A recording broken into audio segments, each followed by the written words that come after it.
Are we live? I think we are. We'll be coming at you Okay. live. Hey guys, welcome to a new Toy Talk live stream. If you're not watching this live, you can always comment down below on the questions that we're going to be asking in the live chat, and thanks in advance for watching this stuff. Today with me are a couple guests from the UK toy hunters. I live in Belgium, so I'm a Belgian toy hunter, but we have down below EmpireToys1138. Aaron.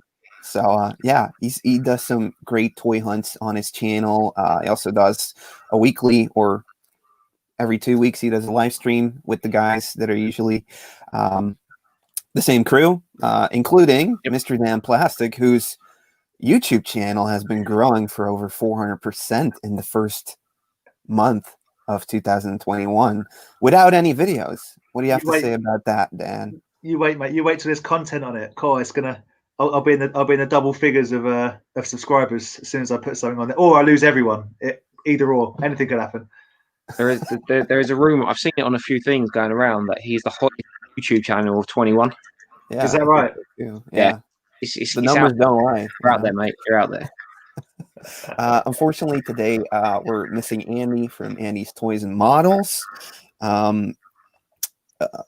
He has an issue with the family, which didn't allow him to be on today. But yeah, all the best to him. Hopefully that all clears up. And yeah, like the main reason why I've been doing live streams like a couple times a month, maybe not every month, is because of Corona. And it's, I think, also one of the reasons why we started connecting even more, because I know I met Empire Toys, his YouTube channel, early, or maybe at the end of 2019, maybe early 2020. And it was like, hey, let's get Empire Toys over for a live stream and also invite Tom from Bizarro Species. And that was an amazing live stream.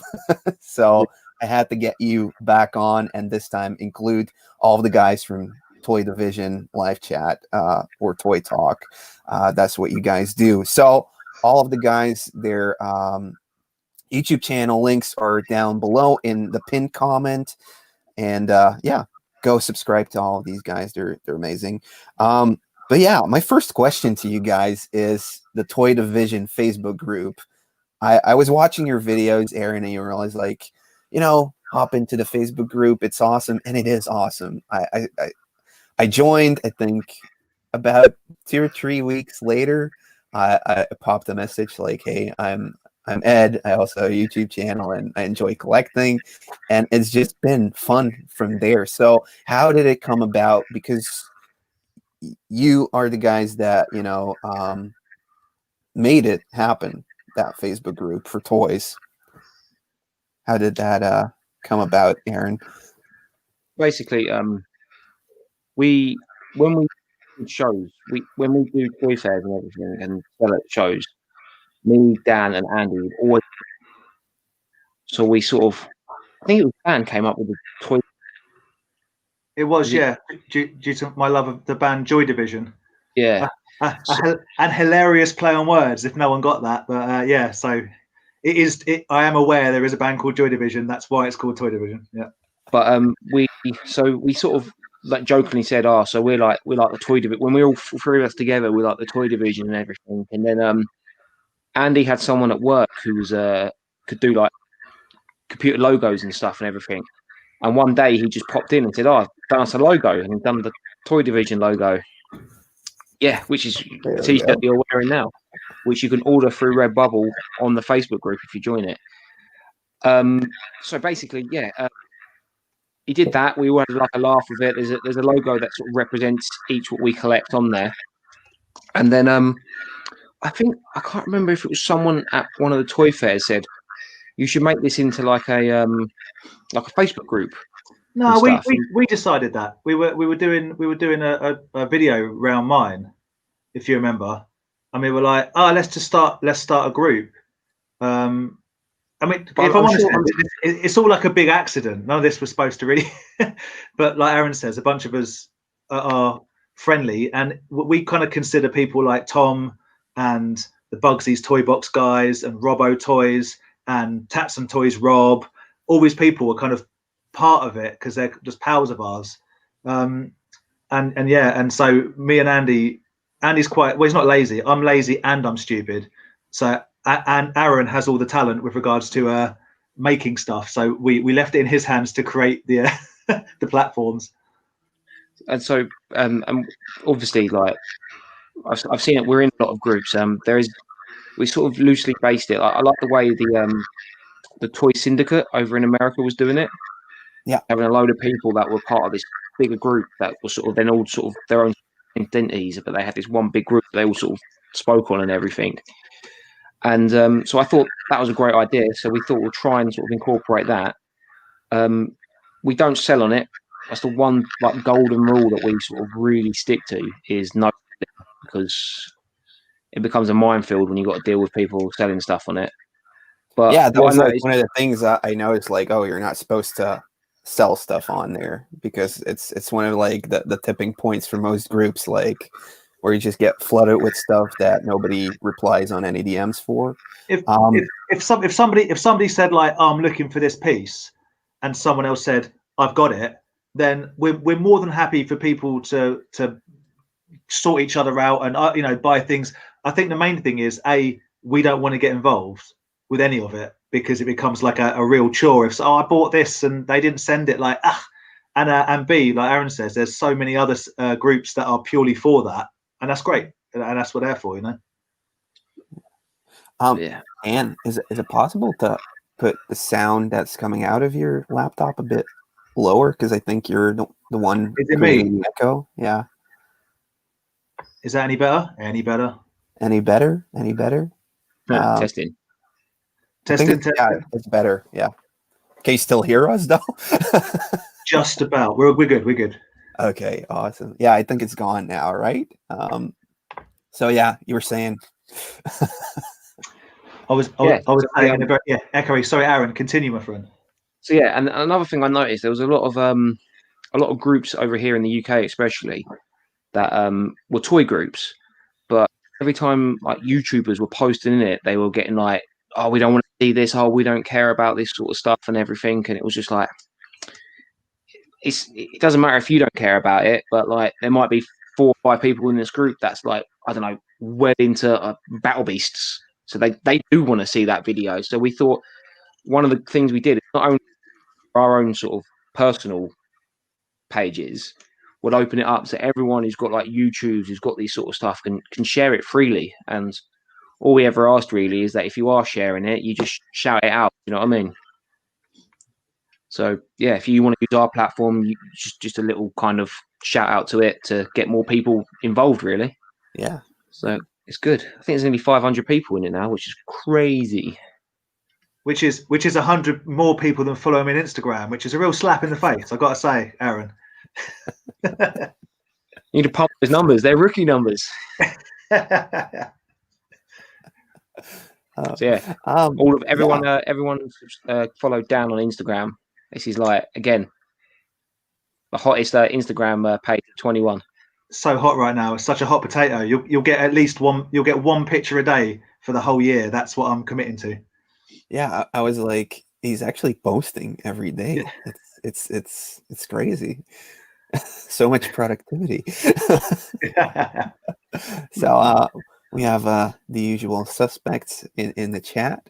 We got Tarf, got Ryan, Dark Lycan, David World Toys, Ryan Hart. Lots of people from the UK.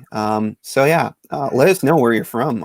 Is everybody in live chat from the UK, or is anybody tuning in from the US, Belgium, or anywhere else? Badger's Toys, Brick Reviews. There you go. Ben, Theobald, Morgan. That's Bugsy Ben. That's one of the Bugsy boys. Bugsy and Mugsy. Yeah. Okay. There we go. Yeah, because there is like a lot of YouTubers in the toy division. Like it seems like everybody's like really keen on getting their collecting like captured on camera and talking about it, which is really cool. Yeah, I think especially all these lockdowns we've had going, a lot of people are sort of trying to use their free time as creative as possible. Yeah. Which is annoying for me because there's so many people making so many better YouTube videos than me, and I'm like, no, stop it. Well, that's why, Aaron, I can't get involved in the YouTube videos because I know it would just not live up to my expectations, and I'm disappointed before I even start. I don't know. I think you could bring something to the table. We'll see. I promise. If I do it, I promise you two things. Number one, it will either be funny or unwatchable, and number two, they won't be longer than 10 minutes. That's my commitment. I had like a couple of questions at like two more questions for you guys, and the first one, and everybody in the live chat can obviously answer this as well. How will the Brexit, because it's finalized now, I guess? How do you think it will impact vintage and new toy collecting for UK and even Europe? Because lots of those new toys pass through UK first, shipping wise. A disaster so far. It's very hard because I come from my actual. I always say on our streams as well. I hate to get involved with my day job in my toy job, but I work in like the UK logistics, and so it's one of the main confusing things is that you'll be surprised how much stuff comes into the UK to get distributed out to everywhere else, but comes into Europe first. So you'll be surprised how many things that basically different countries have different like imports, if that makes sense. So you'll find like something will actually come into Germany because it's the cheapest in Europe to import that said product. It will get then from Germany once it's cleared, so they can save as much money as they can on import fees and all that sort of stuff. It will then get trucked over to the UK to a distribution site, who will then do their, who will then distribute it back out to like Europe, other countries. So all we got to do is get basically the infrastructure sorted and basically get everyone knowing what they're doing at the borders, because that's the main thing. This whole thing hasn't been done since 1992. Whole T references, getting stuff checked, and it is simple, but there's just no structure around it to make it happen. If that makes sense. A lot of the people I'm speaking to are saying that even if they're like it might not even be to do with Brexit, but this is the situation. Even if they're an independent seller, the burden on their side is that if I sold something for £100, I now get charged 20% VAT if it goes out of Europe to the UK. And yeah, you can claim it back and blah blah blah, but people aren't prepared. Why would anyone do that? So there's a bunch of people. I mean, Hannah has been contacted. She buys a lot of nail varnish from the States and other places, and they're basically saying we simply can't afford to do it anymore because a container that would have cost them like £1,200 is now in the region of 10 grand. And even if you can claim that sort of stuff back, a lot of people, I think what Aaron says is right. There's some confusion over how it's done properly, and it's going to be a bit wobbly for a few months until they work it out. A lot of problem as well with the containers coming in is due to the lockdowns. They got so many rules about tipping containers and everything. So where you had a container that might have like 10,000 boxes on it, you could send 6 people in there and they can just smash it out. Due to COVID and everything and social distancing, you can't have all those people in the back of the container now. So you've just got one bloke trying to empty like 10,000 boxes out of the back of a container and stuff. So it's so confusing. I think the delays in delivery is a separate issue than the cost of will it be feasible for certain people to sell certain things? Because even eBay are adding extra fees and stuff. And I know what you're saying. I totally agree. Right now is not the time kind of to be buying from abroad for various reasons, but we'll see how it shakes out with regards to the additional tariffs that are being put on things for individual sellers, you know. My probably my non-expert opinion on it would be is just wait. Like, as much as I love toys, we all love toys.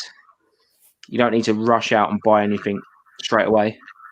Like, Speaking of which, Ed, you know, I ordered those Mad Balls from Megalopolis. Yeah, interesting picture going around, right? Yeah, I yeah. hope they're like just relocating, but so there's like this picture of Megalopolis building, saying it's for rent or for like a takeover.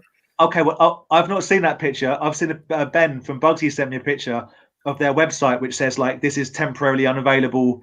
I thought that was what you're talking about. Oh, okay, this is bad news. I might just have thrown 300 quid up the wall, but oh well.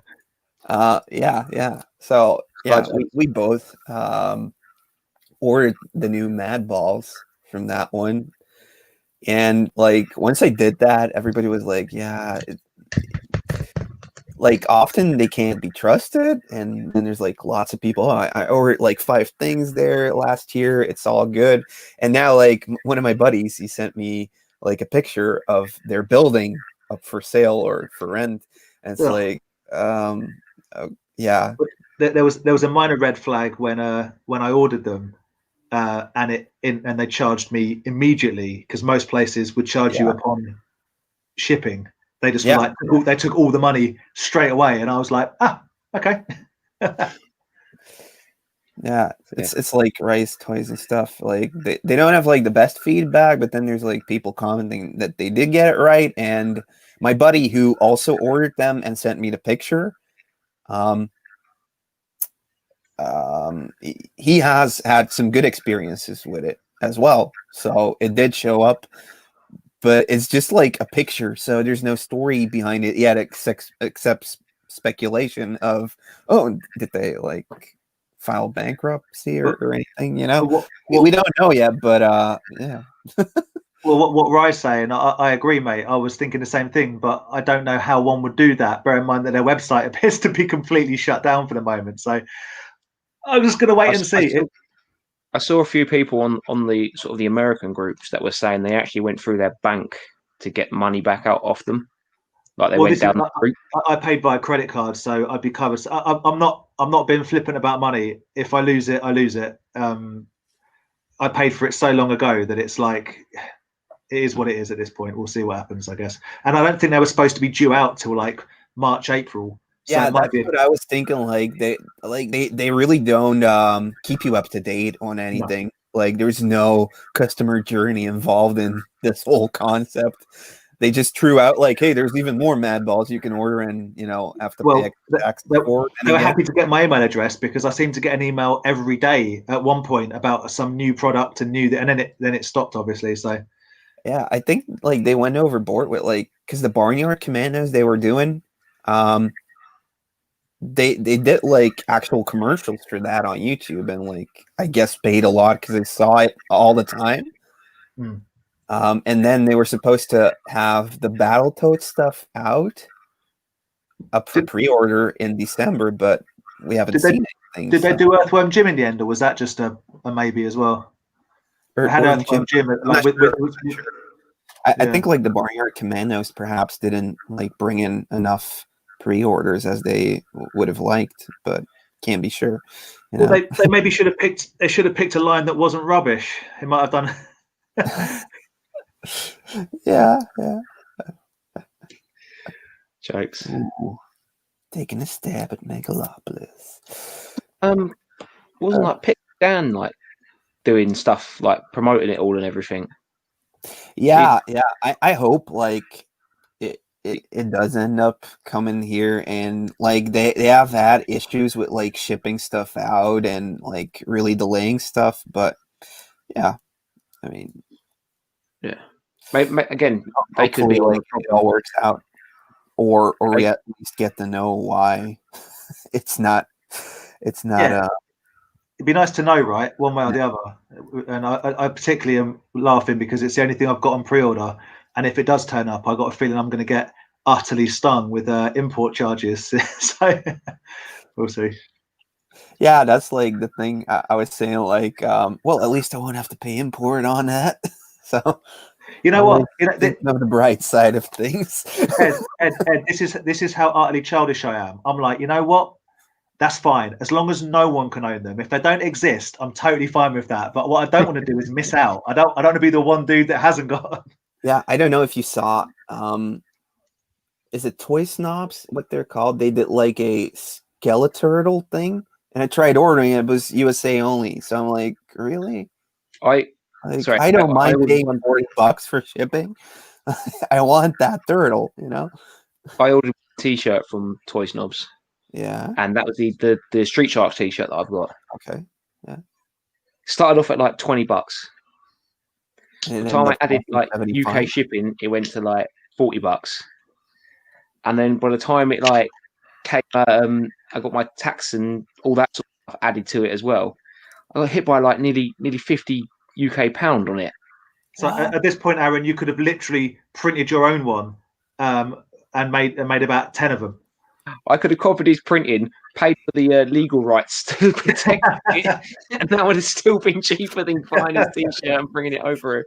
Yeah, but I mean, it's the problem. It's a really big problem for, you know, toy enthusiasts that are out in Europe, and obviously the UK is gonna be even tougher.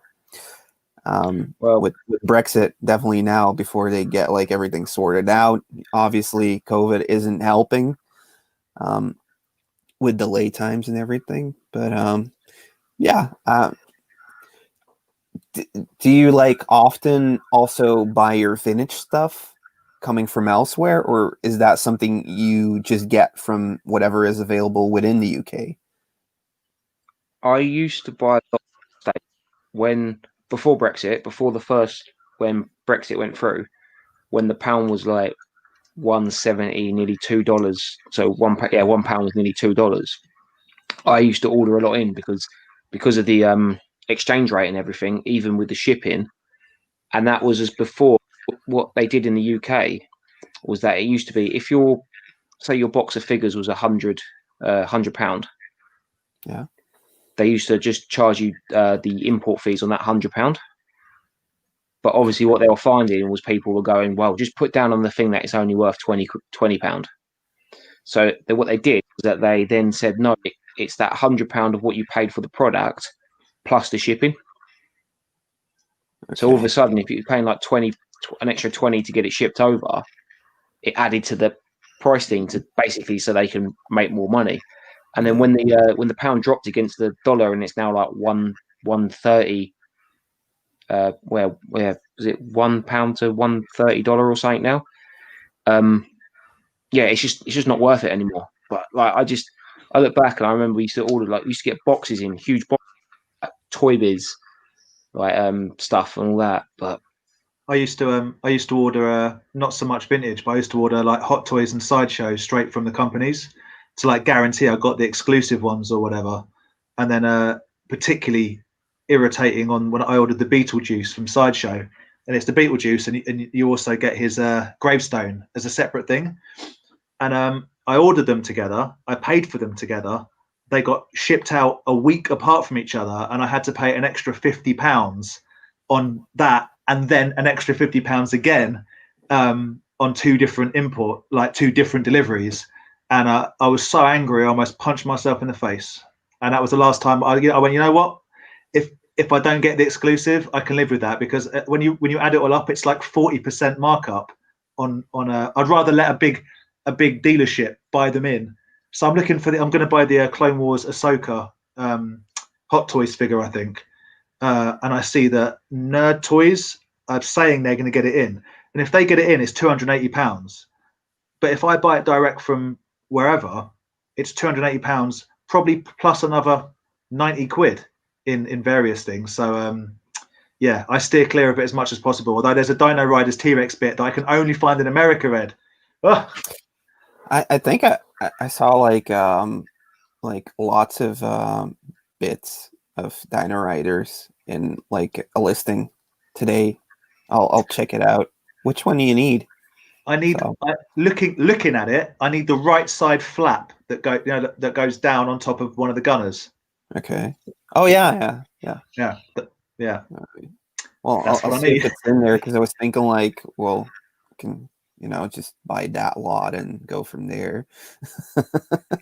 I just bought I stumbled across. I was just on eBay yesterday, putting some stuff up, and I stumbled across a lot of a bunch of Earthworm Jim figures, all loose, and I just bought it, all of it. So Got any doubles? Well, yeah, I now have a spare Pocket Rocket, a spare Battle Gym, a spare. I've got loads of spares, so I'll speak to you separately. Yeah, they're all cool. Yeah, we can test the theory of how much it costs to send stuff over to Belgium. Oh yeah, yeah. I mean, like that. The box that I sent to Ed was like £10. I think it cost me to send it. That's good. Yeah, I didn't have to pay import on that, so. Well, yeah, I made sure like all the prices were. I spent ages trying to look up like what is the import fee in Belgium for plastic toys. I think it has to be like below 22 euros before they started investigating. So yeah, So I guess Brexit is going to impact that. Do you feel like you're going to be shopping more within the UK for your vintage and your new stuff? I think it's going to make a lot of stuff more expensive within the UK, which is a blessing and a curse, right? If you're trying to sell it, happy days. If you're trying to find it, not so much. I think the vintage, apart from price wise, I think that will probably be all right because technically that's already been made. That's already in the country. Yeah. So, but it's all the like Dan was saying. It's like if he wants the new Hot Toys or I want some new Hasbro stuff, I'm probably going to find an extra quid here and there added to figures. But all I say is, who knows? Yeah. Right. It is what it is at this point. There's no. We'll have to let it.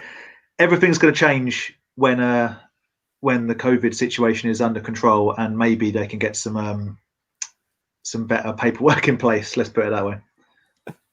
Okay. And then the last question I have for you two, also for the live chat, and then we'll start digging around in the Q&A of the live chat. So that's why I haven't really been popping those questions up yet. Also had some questions coming in through Instagram and Facebook, so we'll also get to those. But I wanted to know, you guys, when did you first realize you were like a toy collector? When was like that pivotal moment, that moment of revelation where you're like, oh crap, I'm a total geek and this is what I love to do? So I don't know if Aaron or Dan wants to go first. Dan, you can go first this time if you want. Okay. Kind of like, I won't go into the details. I probably bored everyone previously about growing up. I didn't have a lot of toys. So when I got my own money, it was about buying the toys that other people had that I always wanted. I've never considered myself it's weird. I've never considered myself like a toy collector, but I've also never considered myself as heavily tattooed, and apparently I am. So I guess I am a toy collector because I have a lot of toys, but I'm not particularly nerdy about it. Like I just like what I like, and the things I am nerdy about, I'm super nerdy about. My official answer, Ed, is the day that I had to go and specifically buy a display cabinet. I was like, yeah, I'm committed now. That's the day I knew I was a toy collector, when I had to figure out a way to display them because just putting them on random shelves, and that was probably aged about, blimey, as at least 20 years ago, I would say. Okay, cool. How about you, Aaron? I sort of, well, I've got an older brother who grew up in the sort of 80s era of toys and everything like that. So when I was in the 90s, sort of getting the 90s Kenner Star Wars figures for myself, for like being bought as like presents, Christmas and all that, and playing with them as a little kid, he was buying them as well, but he was keeping them. So from a sort of really early age, I probably sort of saw these things just being kept in boxes, and we sort of learned from him really, because we still got his like all his Lego from the 80s, so that spaceship Lego stuff they did, the Pirates Lego, all that. That's all in the loft and everything. There was some vintage Star Wars in the loft and everything, so it was sort of already there when I sort of was playing with toys being younger. But I probably have to say about 2007 which doesn't seem so long ago, sorry, but it is quite a long time ago, mate. It's 2021. Yeah. So basically, when I was sort of 17, basically making my own little bit of money, and I started rebuying the 30th anniversary Star Wars figures. Yeah, and because I really like them, so that was probably when I started collecting to keep and like buying a collection up and everything, and then obviously just sort of exploded from there. But even some of this stuff behind me is stuff that I had as a kid that I kept. So like I don't know if you can see it, but the Power Rangers Zords that are here are all my childhood ones. Okay. Yeah, some of the loose Star Wars figures in here. Again, some of these Starship Troopers at the top here. I don't know if you can see it in there. A lot of them were ones that I had from a kid, which seems really weird because I was like 7 years old when that film came out. But because of I don't know if you can see it, but there's sort of Starship Troopers up there. And that way. They're the Zords there. So yeah, so a lot of it I below that as well. Starship Troopers on card, or is that? No, these are ones that I've bought as a adult toy collector. So but it's always been, I say, running in the family. But from an early age, I sort of saw someone buying to keep and to collect and everything. So that was cool. What about you, Ed? I think for me, it was like I was always like into being like in bands, and I started playing my Game Boy again when we went out on tour. So I bought a Game Boy and ended up picking up some, games at a flea market.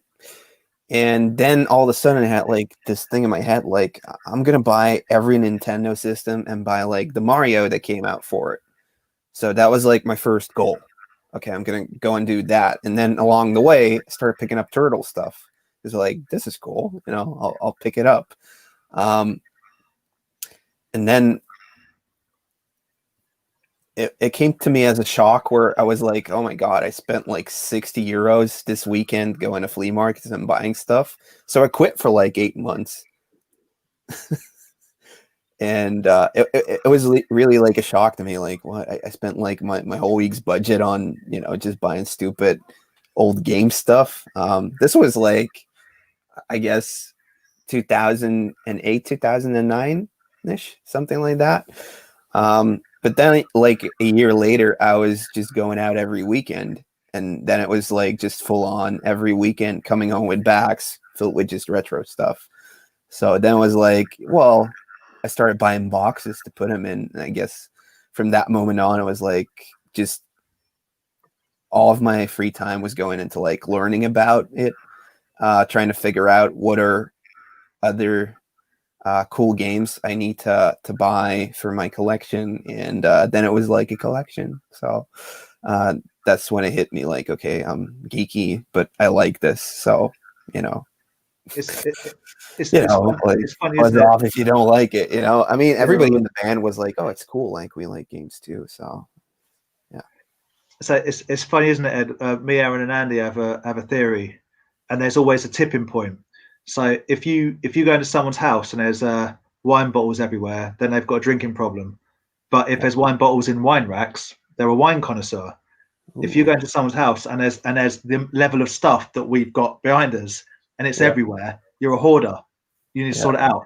Get yourself some shelves, a couple of cabinets. It's a collection, boys. We're collectors.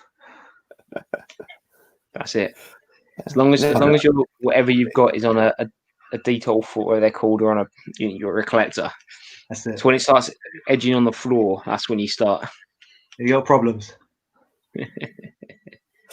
Yeah, I had that. Like, for me, it was like in my first like student apartment where it was like like a Super Nintendo hooked up and then 64 and NES. So it was like just a geeky, student cave, I guess. Like if I still had my gaming systems, I would have, just brought them from home and still hooked them up as like a late teenager going to university for the first time, I guess. But yeah, then it was just, tossed around. It wasn't like really presented in a way. So it was just me still being a kid, I guess. Well, your presentation is definitely something that we speak about with in awe. The way that your stuff is laid out, Ed, it's always very, you've got next level, which is neon signs and like advertising and that sort of stuff. And to me, that's a step above a bunch of shelves with figures on it. It's it's good stuff. Like it's pure luck that I found those, but like the thing I thought was like just the coolest was having like display stuff from like toy store display stuff from the Turtles era. And actually found out today, somebody messaged me because I popped on one of the questions that came in was like the usual question where if your building is on fire, which toy do you take with you? And for me, it's like this vintage thick cardboard thing. It's on my Instagram page, like it's the last post I did, and it's basically like a vintage store display that came from the toy store down the street, which is still open, and I got it there because I used to buy all my turtles there. And now today somebody messaged me and he said, like, you know what it is? And I'm like, no, I've been trying to find this out for like 20 years already. Like, what is this thing? And it's apparently like the header that goes to a couple of shelves of Teenage Mutant Hero Turtles shelving unit. So he sent me like a picture of how it's supposed to look, and it's freaking cool. I already have one of the shelves as well, which I thought was just another display piece, but this is supposed to go on top, and there's like a footer with like the classic blue with the logo on it. So I'm gonna try getting 2 more shelves and then recreating the initial display as it was intended to be. So yeah, geeking out. So if Ed's house is on fire, he'd grab the most flammable thing and run out with it. And I'd run in straight after him and grab that power glove. Oh, all day. All he ever talks about, Ed, is your power glove. I'm thinking. I'm obsessed. I know they're rubbish as well. I know they don't work, but I'm obsessed with it. I don't know why. I've been watching too much regular one, show. So it's like the more rare one. Everybody wants the large size one. So Don't want a large size. I think one of the Bugsy Mugsy boys, he asked as well, like, so like, what's your answer to the question, Dan and Aaron? Dan first, like, which you're taking a Cloverfield thing? Oh, nah, it can all burn, mate. I don't care that much about any of it, if I'm totally honest. I'm happy to claim the insurance and start a new collection. That's my answer. See, I'm such a. The thing I'd actually take is not actually a toy. No, I've got before when this question's come up. I've got a folder that I keep all the tickets that to any event that I've been to, like whether it's football matches, ice hockey when I was out in the States, bands I've been to see, any event, like when the Olympics were in London, were in over here, like when I went to see the Olympics, I've still got the train ticket that I took to the Olympic when I went to the Olympics. Okay. All that in this big folder. Sorry? Have you considered you might have a problem? No, man. It's just where I've been. Fair enough. It's like for one day, admin. Just when I can look back at it one day and I can remember, oh yeah, I went to that. I went and saw, I don't know, Funeral for a Friend at Shepherd's Bush Arena on this day. That kind of crumpled up ticket that's been sweated in my pocket. I feel bad now because I recently, in the last couple of years, I found maybe 300 gig stubs for like going all the way back to like 1996, like Sepultura, the Machine Head years, all that, like Deconstruction Tour, whatever, Reading tickets and all of that.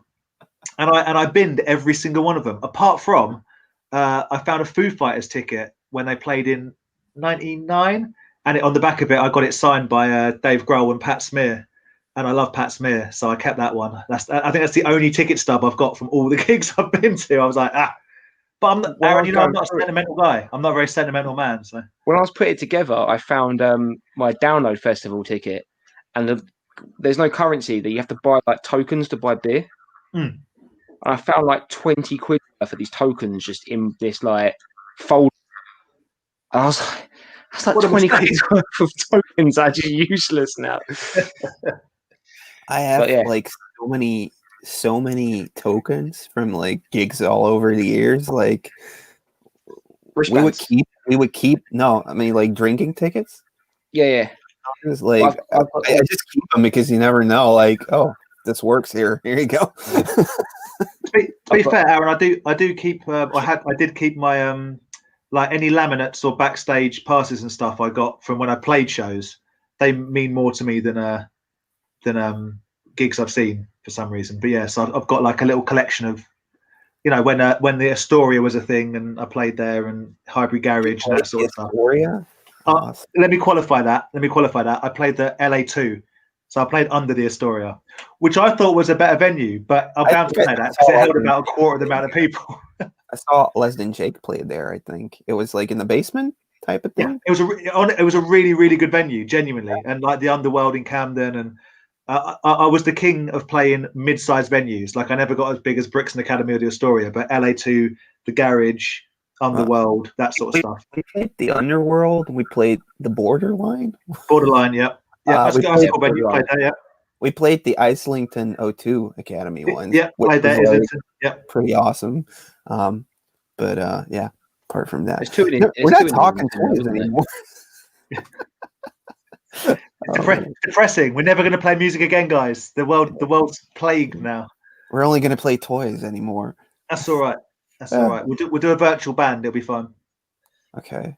Yeah. With like the Rocker Turtles. Which all of us in our room playing Rock Band, just like yeah.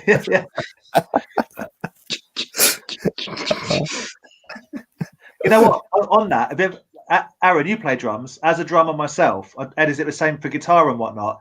Those, Guitar Hero, Rock Band, whatever. As a drummer, I find it almost impossible because it makes no sense. Yeah, you can't. It doesn't make any sense. Makes no sense. No, indeed.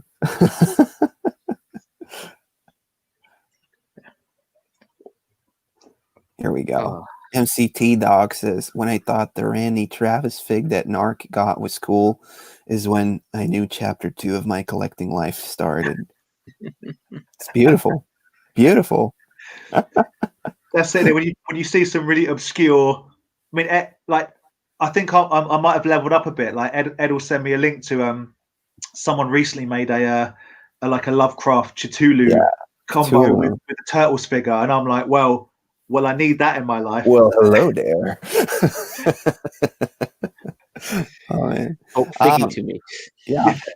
As we're like in the middle of the live stream, I'd just like to point out that I have like a playlist down below with all my live streams. So if you like listening to this stuff when you're working or anything, just head over there and you can keep listening to people brabble on and on about toys, I guess.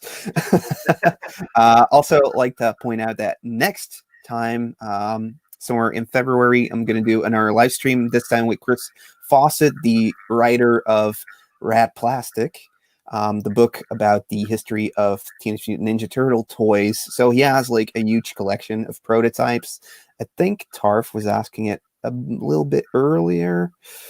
Let me just go back to that comment right there. I think it was also like one of the things we showed in the first live stream we did with you and Pizarro, Aaron, like showing like the Rat Plastic book. So yeah, it's done. I pre-ordered it. It's on the way. And now you can actually go to the site, I think ratplastic.com. There's also a link down below in the comment that I pinned for you to go there, and you can order it over there. Looks really cool. There's a couple pages that you can check out, but overall, like, I'm in one of the Facebook groups that he frequents, and he's really knowledgeable. So if you're really into turtles, definitely check it out. And perhaps there might be a cool appearance of some of the stuff in there in the next Toy History. So there you go.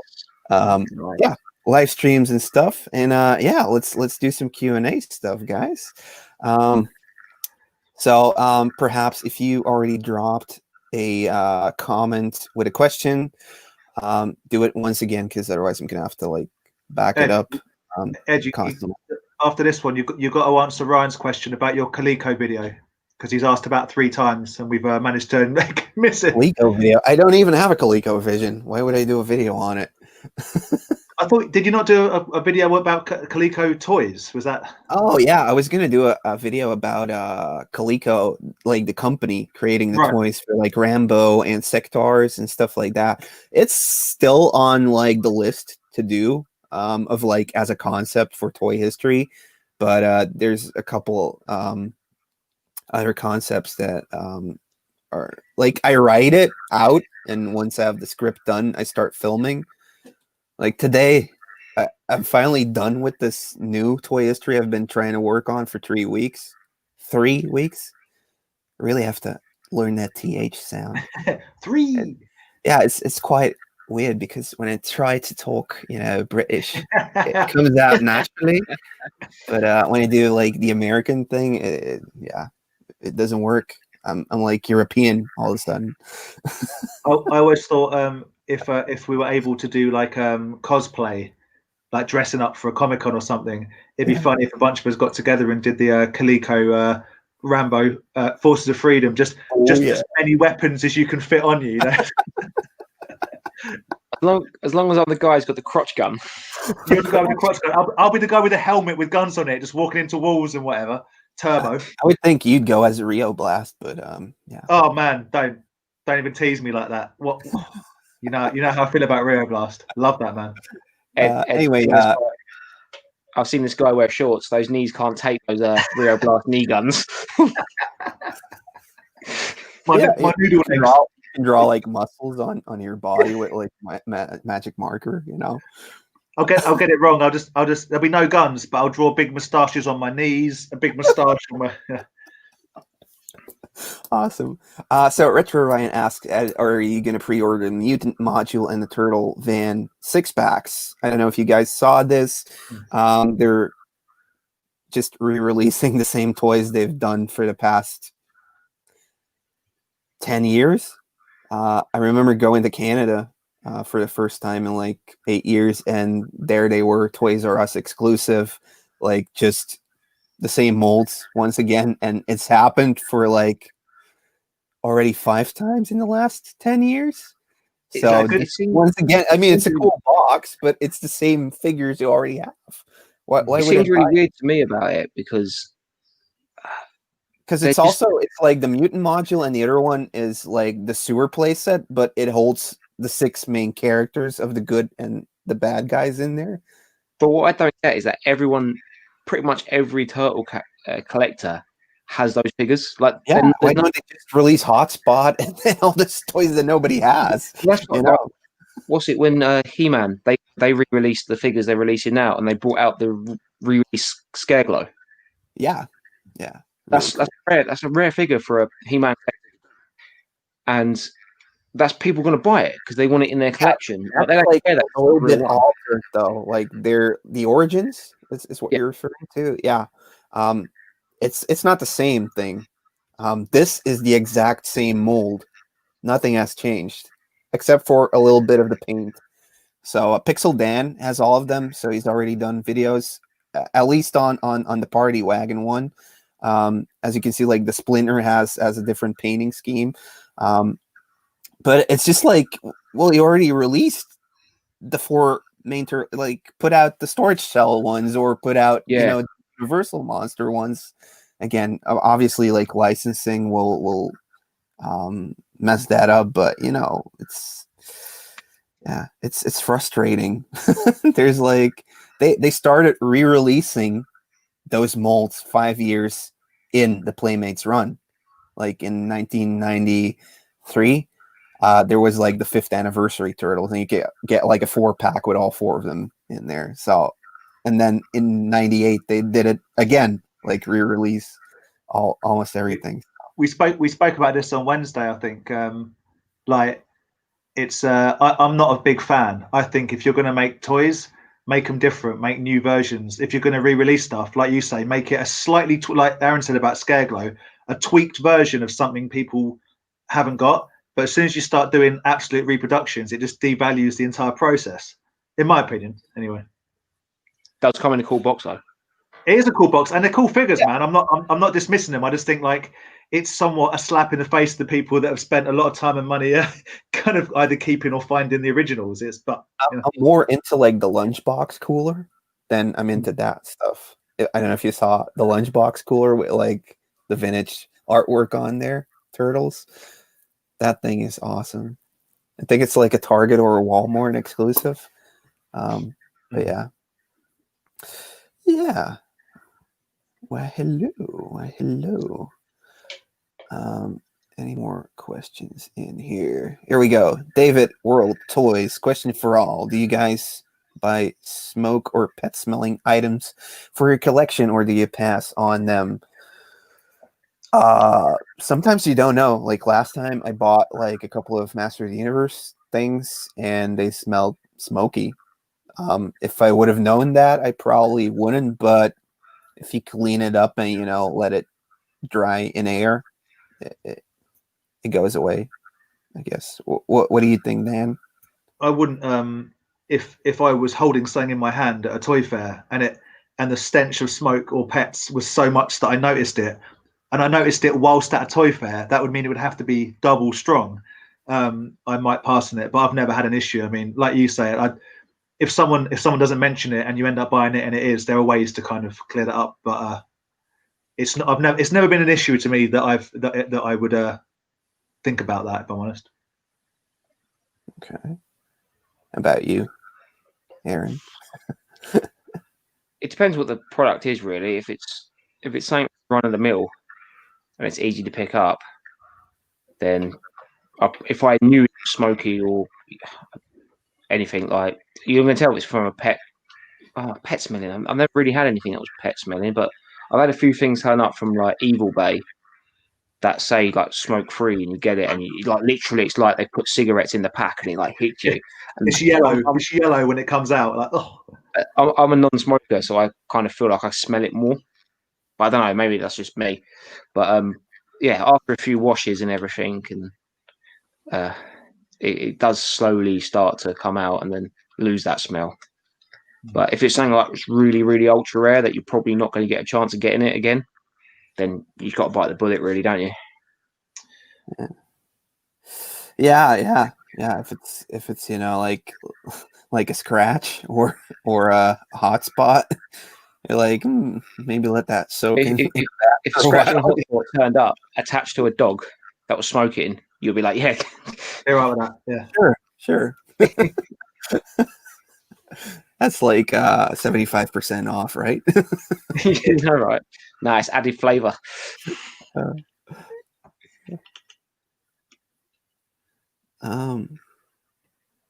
I don't get what this question is about, big fan, but can you address the fact why discriminate towards Asian and Asian toys? I don't discriminate Asian toys. Is it like the Asian versions of He-Man, or what is it? You're gonna have to explain that, Drew. Smoky Motu. Oh yeah. Well, I've just got a picture of like just He-Man just with Skeletor's on his way. Yeah. I don't know, man. I see He-Man more as a pipe smoker. Like, I don't know. Maybe like one of those extended things to put the like a cigarette, like a holder. Yeah, definitely Prince Adam. I see Prince Adam doing that. Yeah. T-Low's name, isn't it? She'll have. No, Evil Lynn. That'd be the one with the long, like a Cruella de Vil style. Oh yeah. Who are you guys into? Is it like Tila or Evil Lynn? Gwildor.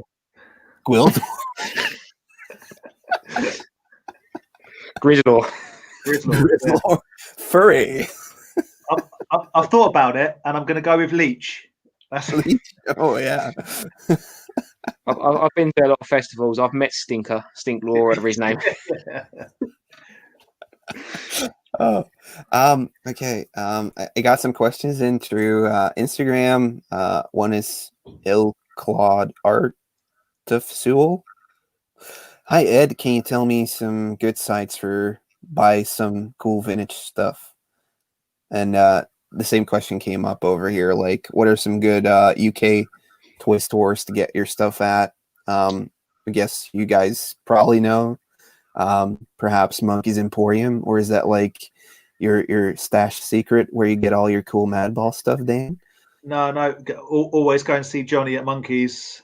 He's a legend and he will sort you out. Monkeys Emporium, Camden. Not necessarily, Monkeys Emporium, Camden. Nerd Base, Craig at Nerd Base. He will help you in a major way. Aaron, you got the newer stuff. You're probably more in the loop. Like, what's it? Of Course Collectibles, and he's vintage, isn't he? Of Course Collectibles, yes. Yeah, he'll do vintage stuff. Ian down at the Toy Monster. Ian the vintage Toy Monster. Presence, or sorry, Ed? Are those stores that have an online presence? Or do they have a website to order from? I think Ian, the vintage Toy Monster, he just puts stuff on Instagram and has his shop. But Nerd Base, Johnny's, so Monkeys Emporium. Johnny more of his vintage stuff up. I think you'll have to, when Nerdbase does it, you'll have to check their Instagram out, and he'll put up like a picture of like, I just had this massive G.I. Joe lot in, and he does get some crazy stuff coming. But as it stands now, so people like, not just a comic shop, of course Collectibles. Trying to think of other people that we know, Robbo Toys. Like while COVID's going on, they definitely are hitting online a lot more, obviously, because there's no foot traffic. So for vintage, there's in UK we're spoiled. There's lots of people. Come on, Toy Division, ask the question, and they will make themselves known. If you're looking for new stuff as well, In Demand Toys, Star Action Figures, Kapow Toys, Comics and Cocktails, Nerd Toys. I think I see your PS3 Game of Scotland. I think A1 Toys is actually based in Scotland. So that might be a good shout for you. So there's loads. But yeah, join Toy Division. Damn, I really need to come over there and like we should plan like a weekend and just drive up and down. We need a week. A week? We were talking about it, Ed. We like a ton of content, but we could. I think I could get like Renzo or Matty to come along for like 4 days, and if we then like just drive up and down and just like hit 4 or 5 stores each day, just do a long weekend. Do like Friday to Monday. You could go all the way up and then come back down the other side. But there's a lot of places we should visit for sure. Okay, 100%. Should be awesome, man. Yeah, let's do it. Let's do it once COVID is over. Backseat Andy doesn't get to drive though. Backseat Andy? Andy doesn't get to drive. It's too scary for me. Okay. Also, what you should do as well, you should plan it so on the Sunday it's the NEC Toy Fair. Ooh. And we'll stop off there, and it's just all right. Yeah. We'll get it sorted. We'll get it sorted, man. It should be cool. Bugsy's Toy Box asks, what is your favorite turtle sculpt? Original, wacky action, storage shell, and all that good stuff. Mine is storage shell. Love that. Like storage shell Raph is my favorite figure in the whole line. So I don't know. How about you, Aaron? So obviously Sam from Bugsy's obviously sent this question in because Ben sent it in.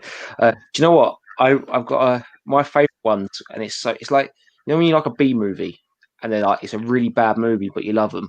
But those turtles that you bent over and after a few seconds they did the backflips. Worst figures ever, but it was just funny. Like we used to basically launch them and like, hold them half off your hand, and they used to fly off, and you used to like throw them and hit people in the back of the heads with them. Okay. Used to do as kids. The ninja action ones, actually, like the Michelangelo one didn't get released in Europe because like it got recalled in the USA because it would throw like his nunchucks away. So yeah, it's pretty cool. Not being funny. Then that one recalled, and yet the first thing I said was like, "Yeah, I used to love it. You used to press them down, hold it on your hand, and they used to fly off and hit people, like poke an eye out and stuff."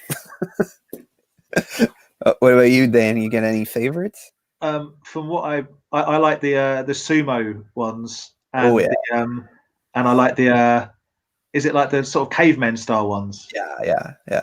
I just The cave as turtle. figures, yeah, I just quite like them as figures. The prehistoric ones, they're just pretty cool. Okay, cool. Then we got Sean. Can this be watched at a later stage in Australian time? Yeah, it always uploads afterwards, so you can watch it again.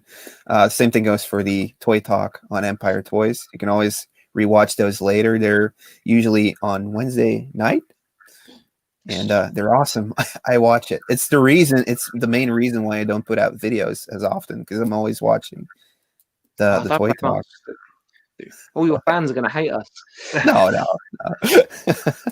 Then we got Reese Collects. What do you think some of the biggest challenges of being a collector are?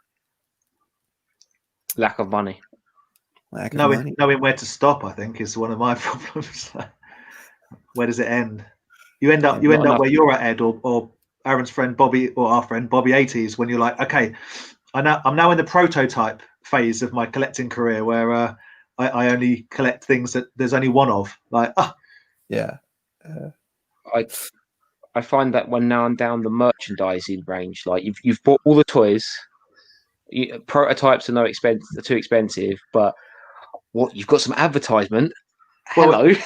When Aaron's running towards me at a toy fair or a car boot sale, looking all pleased with himself because he's found a Power Rangers pencil case. Yeah. I'm like, you're in too deep, mate. It's just.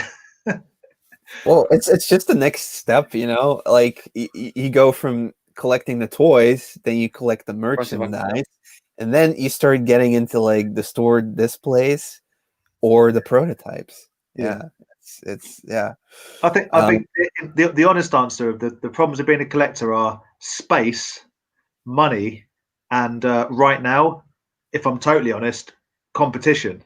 Right now, at this point in history, because of various reasons and programs and whatnot, there's a lot of demand for it. Basically, LKG, how you doing, buddy?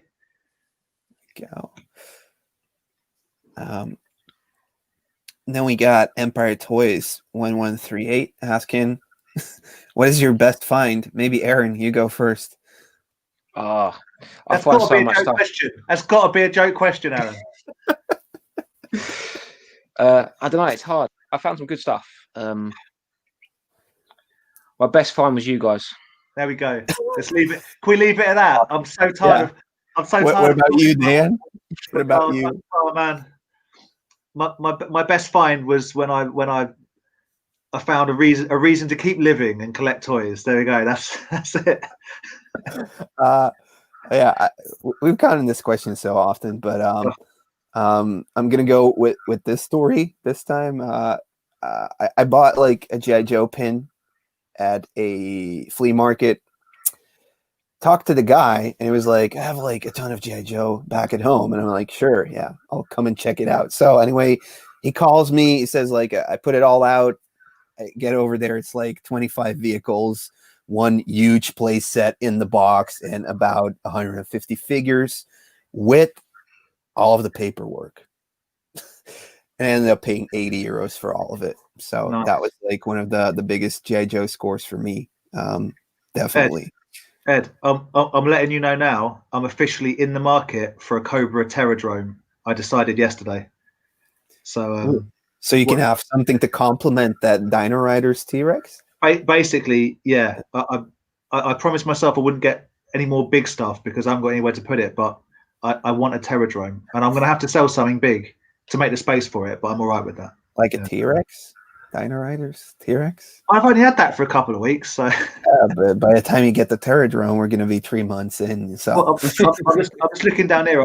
I've got a G.I. Joe Mobile Command Center, a Supernatural's Tomb of Doom, a Castle Grayskull, 3 AT-ATs. Mate, there's loads of big stuff can go. I've got turbo tanks and AT-TEs. Okay. Just enough stuff to pop on eBay. Or rather do a toy fair one of these days, hopefully. Yeah, hopefully. Then we got nostalgic action figures out of all the game collection. Out of all your game collection, what do you play the most? I play Turtles games most, like Turtles in Time and the NES ones. Do you guys play games? What's like the game you go to most, Aaron? We're talking retro games, I'm assuming. You can pick whatever. At the moment, so I play my new Xbox, so I'm sort of playing Destiny, Far Cry, and right now I've actually played Fortnite for the first time. Ooh, yeah. I went down And that path.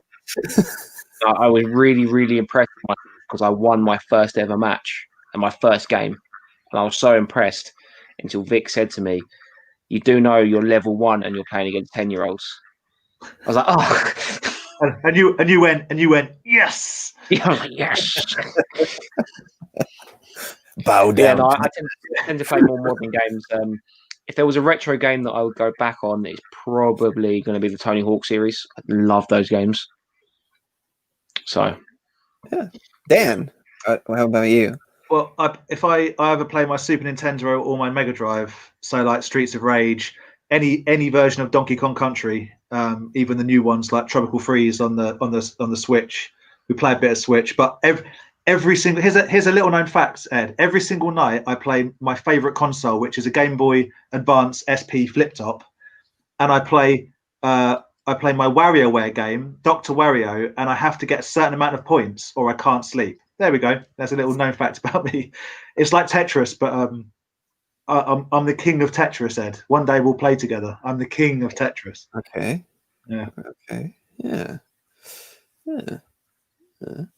Then we have Rick creating art on Instagram asking plans to ever come to the USA. I already went. These guys have went as well, and as soon as it's all clear to go back, I'm heading back out to Texas or Arkansas or I guess wherever Murphy Bros Collectibles is from, because he's like, look what I got, and he has like the most amazing pickup. So hopefully, yeah, maybe head over to where Greco is from. But you guys have been to the USA as well, to Bobby's 80s. Was it around Florida or that you guys? Florida. Yeah. Now, Aaron and Andy, I've not travelled with these guys. Yeah. You're scared that Andy's going to take over the plane and drive, right? I am now, but the real answer was I didn't actually know these guys when they went over there. So okay. It would have been weird if I'd have been there. But it would be so natural. Yeah, so Florida was cool. Me and Vic, so my girlfriend, we're planning to go to California next year. So we're going to try and definitely hit up some toy shops. We're trying to do like a California road trip. So see what we find on the way around. But I've seen something out there called Frank and Sons Collectibles in LA. Yeah. Oh. That looks I don't want to swear, but that looks Yeah, I know. Like Pixel Gaming Squad, they're from around there, and they often went in to the Frank and Sons, and it was just like, seriously, it's like one of the biggest toy fair conventions of that thing. It's like they open. They're like weekday opens. It's not like an event. It's open every week. Really? And it's like you're walking in, and there's just like hundreds of booths of just collectibles. But I think they do everything, don't they? It's like toys, cards, sports, anything you think that's collectible, they do it in there. And there's just loads of little people, little booths. I think it's an old Toys R Us building, from what I've seen. But I think Knock did a video from there, and it just looks. Oh, but there's like a ton of like booths in there. Yeah, it's amazing. I'd love to go there as well. You got any plans to go to the USA again, Dan? Mr. Dan? Yeah, I used to spend a lot of time over in Santa Barbara, not toy related, just more music and with friends. So I'd like to go over again if this stuff ever happens again. I always plan to go to South by Southwest, and me and Hannah have often talked about going to a WrestleMania. Ooh. So if I could tie some toy hunting in with going, and people go, oh, but they might do WrestleMania in England. It's not the same. I want to go. I want to go to the most ridiculous, like Dallas Cowboys Stadium. I want the full experience. I want the WrestleMania experience. So if I could tie in some toy-in with that, then that would be pretty cool. We were like the music band for one of those things in Holland one time, and it was like so amateuristic, like, ooh, bounce against my hand so you'll fall down. It was like nobody there, and it was just like ridiculous. So yeah, it would be cool to see like the actual pros do it, because I mean, is it real? Is it partially real, or is it like a theater, like South Park depicts it, like an actual drama unfolding before you, like Shakespeare? As in WrestleMania. Yeah, I love it, mate. I love wrestling. So I think they are. Let's put it this way: the result may be predetermined, but it is absolutely a sport, and it is incredibly demanding, both physically and entertainment wise. And if people that go, oh, wrestling is just it's not real. If you think of it in a different, entertained. That's like one of the big things in there, I think. But if you think of it in a different way, that the competition isn't can you beat someone at wrestling, because that bit's decided. It's can you make it the match that we all talk about 10 years later. So it's more and these guys die very young a lot of the time. They really do put themselves through it. And also so yeah, WrestleMania, a Super Bowl. I want to see some big American stuff, basically, is what we plan to do until the world shut down. I'd go and see a Super Bowl, and I'd go and see a WrestleMania. Yeah. That would be, yeah. Okay. When I went to Orlando one time, the night I landed was the night of the Super Bowl. So that day I just sat. I obviously it was in my hotel room, so I sat and watched it. But I literally went to Walgreens, got my big bag of like chips and stuff, and just I was sitting in my hotel room like drinking like PBR, just eating chips, watching the Super Bowl. But yeah, living the dream. It's weird because I love American football. I watch it quite regularly, but I have no interest or knowledge at all on baseball or basketball. If you said you want, like, I'd go and see it live because it'd be an experience, but I just have no interest in it at all. Ice hockey for me. I think I prefer ice hockey. Ice hockey's cool. Yeah. I do try and get to watch it around here. And when I was at Orlando, I went to Tampa and saw the Tampa Bay Lightning. So cool. So when I'm next out in America, I definitely want to go catch some ice hockey. All right. Awesome.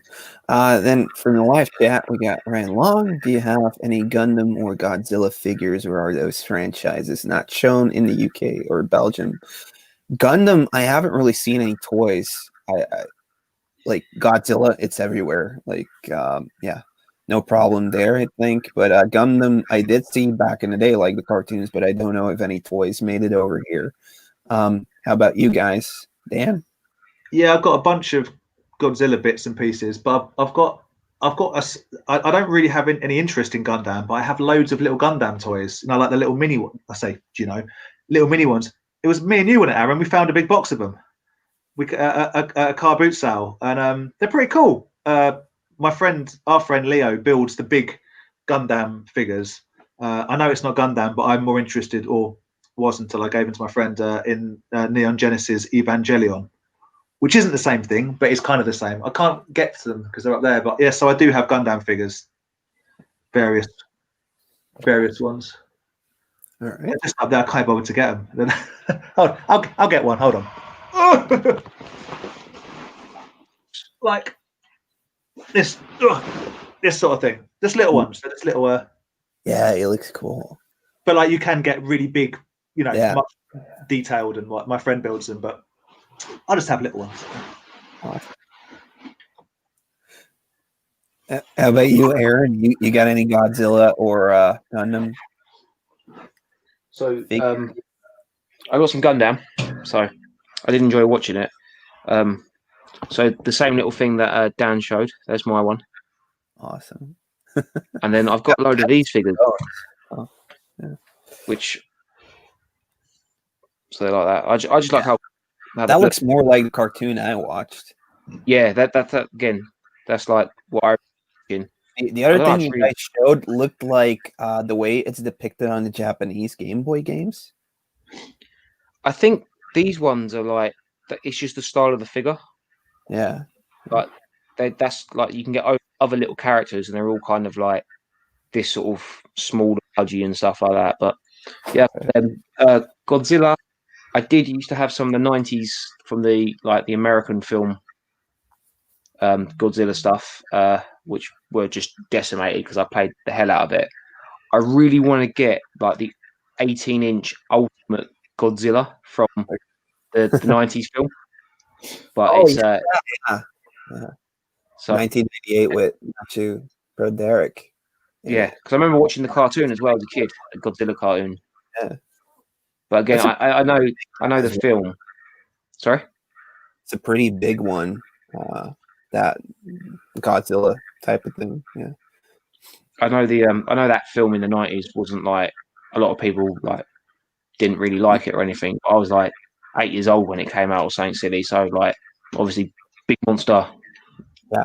I thought it was back in the day, but looking back at it when you're like looking back, 20s, it didn't really hold up that well.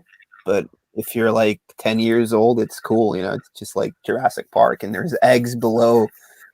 Was it New York City where it happened? Yeah. I'm so Have down. You guys watched the Godzilla vs Kong trailer today? I was going to say I'm so down with the reboot. I enjoyed Godzilla. I enjoyed Kong King of Monsters. I enjoyed Godzilla smashing things up in the last one, and I'm like, giant monsters. We need more of it. They let us down with Pacific Rim. They didn't do another Cloverfield. So yeah, I'm down with it, man. It's going to be good. I like the Pacific Rim ones. I like Pacific Rim. Yeah. I've got some big. They didn't make enough toys. They didn't make enough big toys. I've got the 3 18-inch robot. Yeah, they're called Jaegers that they did, but they only made one. They only made one of the monsters. Knife head, which I've got. But kaiju. They should have made all of them. Okay. Awesome. Then we got Dawn of the Thread. I really have to get my TH sound down, Thread. Ed and Aaron and Dan, what's your favorite punk album? Mine is Belvedere's Fast Forward Eats the Tape. Look it up and enjoy. How about you, Aaron? What's your favorite punk album? You're gonna hate me. I'm not that into punk. Nah, it's fine. It's your opinion. Probably more pop punky stuff. But I'm very much someone who's I might not like a whole album. I might only like 3 or 4 songs off the album, and that's it. Okay. So, yeah, I don't really have a favorite punk album. Okay, Dan. Well, that's such a hard question. I don't know. Like, how can I narrow it down to what? How did you just narrow it down to one? I don't know. Lagwagon double platinum. There you go. Double platinum. There we go. No use making friends. No. It depends what day it is, man. Some days it might be that. You know what? Recently, that face-to-face self-titled album has been on repeat. But so is Dillinger 4. What's that Dillinger 4 record I love? I can't remember. I love all punk. There you go. Look, old school Shinobi talking. You want to talk about punk?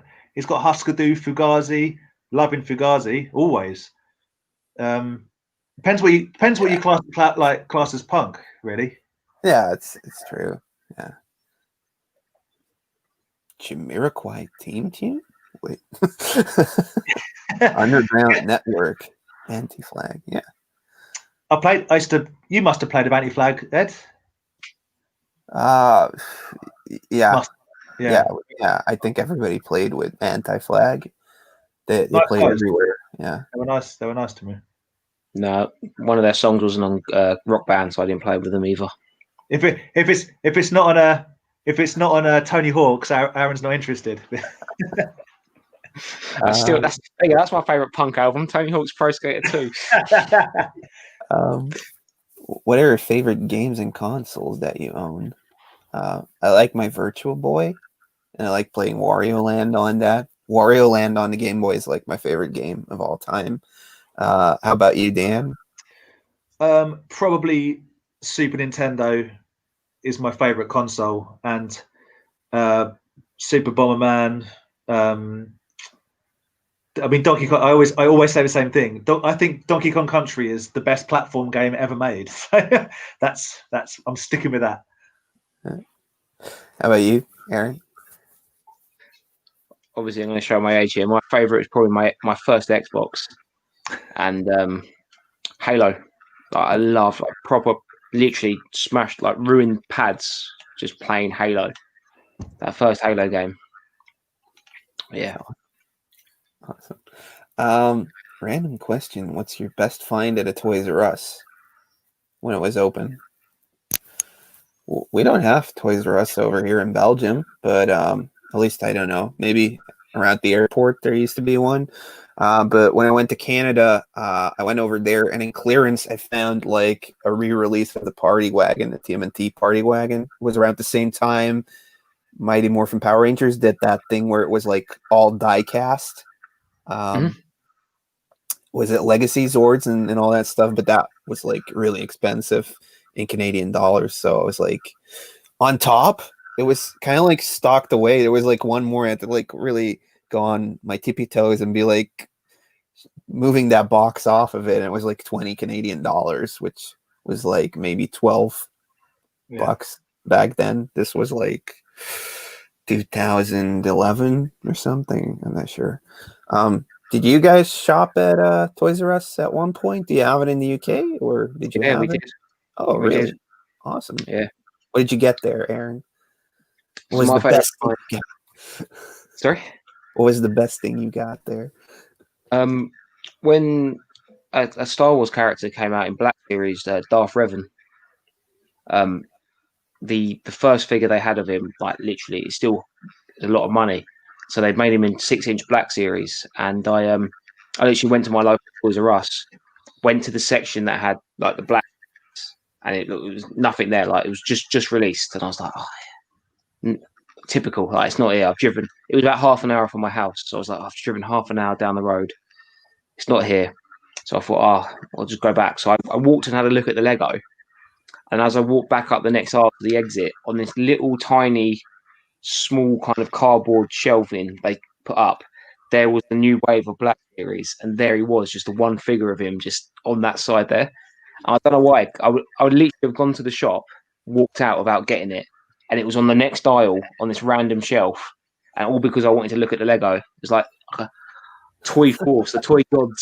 Something told me to go look at the Lego, That's and pretty cool. because it was like 20 quid to buy a shop, but everyone was selling it for like £100 on eBay. Like it was like the birth of the scalper sort of thing. The birth of the scalpers.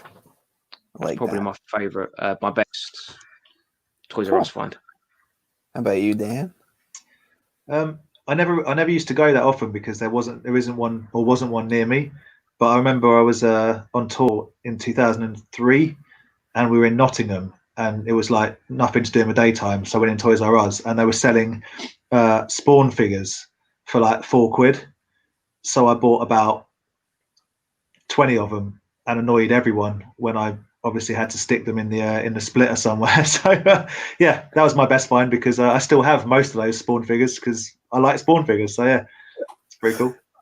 When we went to the UK, like the first time for like a big tour, like 2 weeks, me and like our bassist Sam, we got like Nerf guns at the ferry.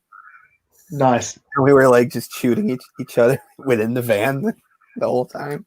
I bet everyone loved you for that. Yeah.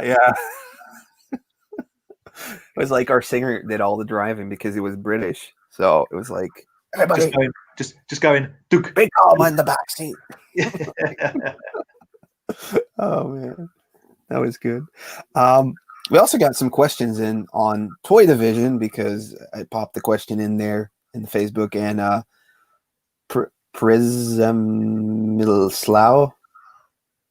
Prism. I'm just gonna call it. We call him P because I'm ignorant and I can't speak Polish. Okay. So just call him P. He has a couple questions actually. Good questions. What? P always puts some good questions. Yeah, he has some good stuff. I still have to complete my mutant module with the extra stuff he supply for it. So once again, thank you so much for hooking me up with those extra accessories. But the question is, what's the most surprising thing you learned from making, Ed, or you guys watching toy history videos? I get surprised all the time when I'm looking up stuff to put in these videos. Basically, I don't come from like a job within marketing toys or anything. It's just me trying to figure out what made it so cool back in the 80s and the 90s, all this stuff, and stuff that was forgotten, things that I think are cool to talk about, is basically me learning about these toys that I collect, and I just turn it into like some sort of a documentary thing. And it started catching on, so I just keep on putting out more videos about it. It's stuff I'm interested in about toys, and it's me learning about it, and you get to come along, I guess. I've always been really into like band biography documentary videos, so I was like, I'm gonna do it that style, like really head back to where it first began, and then like extrapolate from that point on. But yeah, I don't know if you guys watch toy history, but is there anything you were surprised to find out in there? I think Aaron? Me. Yeah. I still like. I love it. Like I've said to you before. I picture it in my head. That alien super soaker gun that had the goo that it shot out as well. Now, every time I think of it, I sit there and I'm like, I just imagine that boardroom and the guy there like, hear me out. Aliens, water pistol. Yeah, sold. so. Aaron, that boardroom's like, I've got an idea for a toy, guys. It's going to be the best toy we've ever seen. But because it's extraterrestrial, it's going to shoot goo out as well, just as an added extra thing. Yes, goo's good. We like goo. What colour is the goo going to be? We'll come to that later. Here's the new Super Soaker from... I'm drawing a blank here. I can't remember who made it. I don't know. Toy Company A. Shoot water, whoo, and you can even goo your friends. Just white sticky goo all over these kids. They should have made it orange or green, but not white, translucent. But it's the advert. Like when you see the commercial being made, and when you get the commercial back at a marketing meeting, you're like, so are we sure about this, guys? Yeah, whatever. 100% sure, guys. This is the one. Larry from marketing, who signs it off, is off on holiday, so just put it through. But it was the advert as well. They're proper there like that. They're all like, there's another one that I'm gonna put in like a new video. It didn't get canceled or anything. It just died a slow death.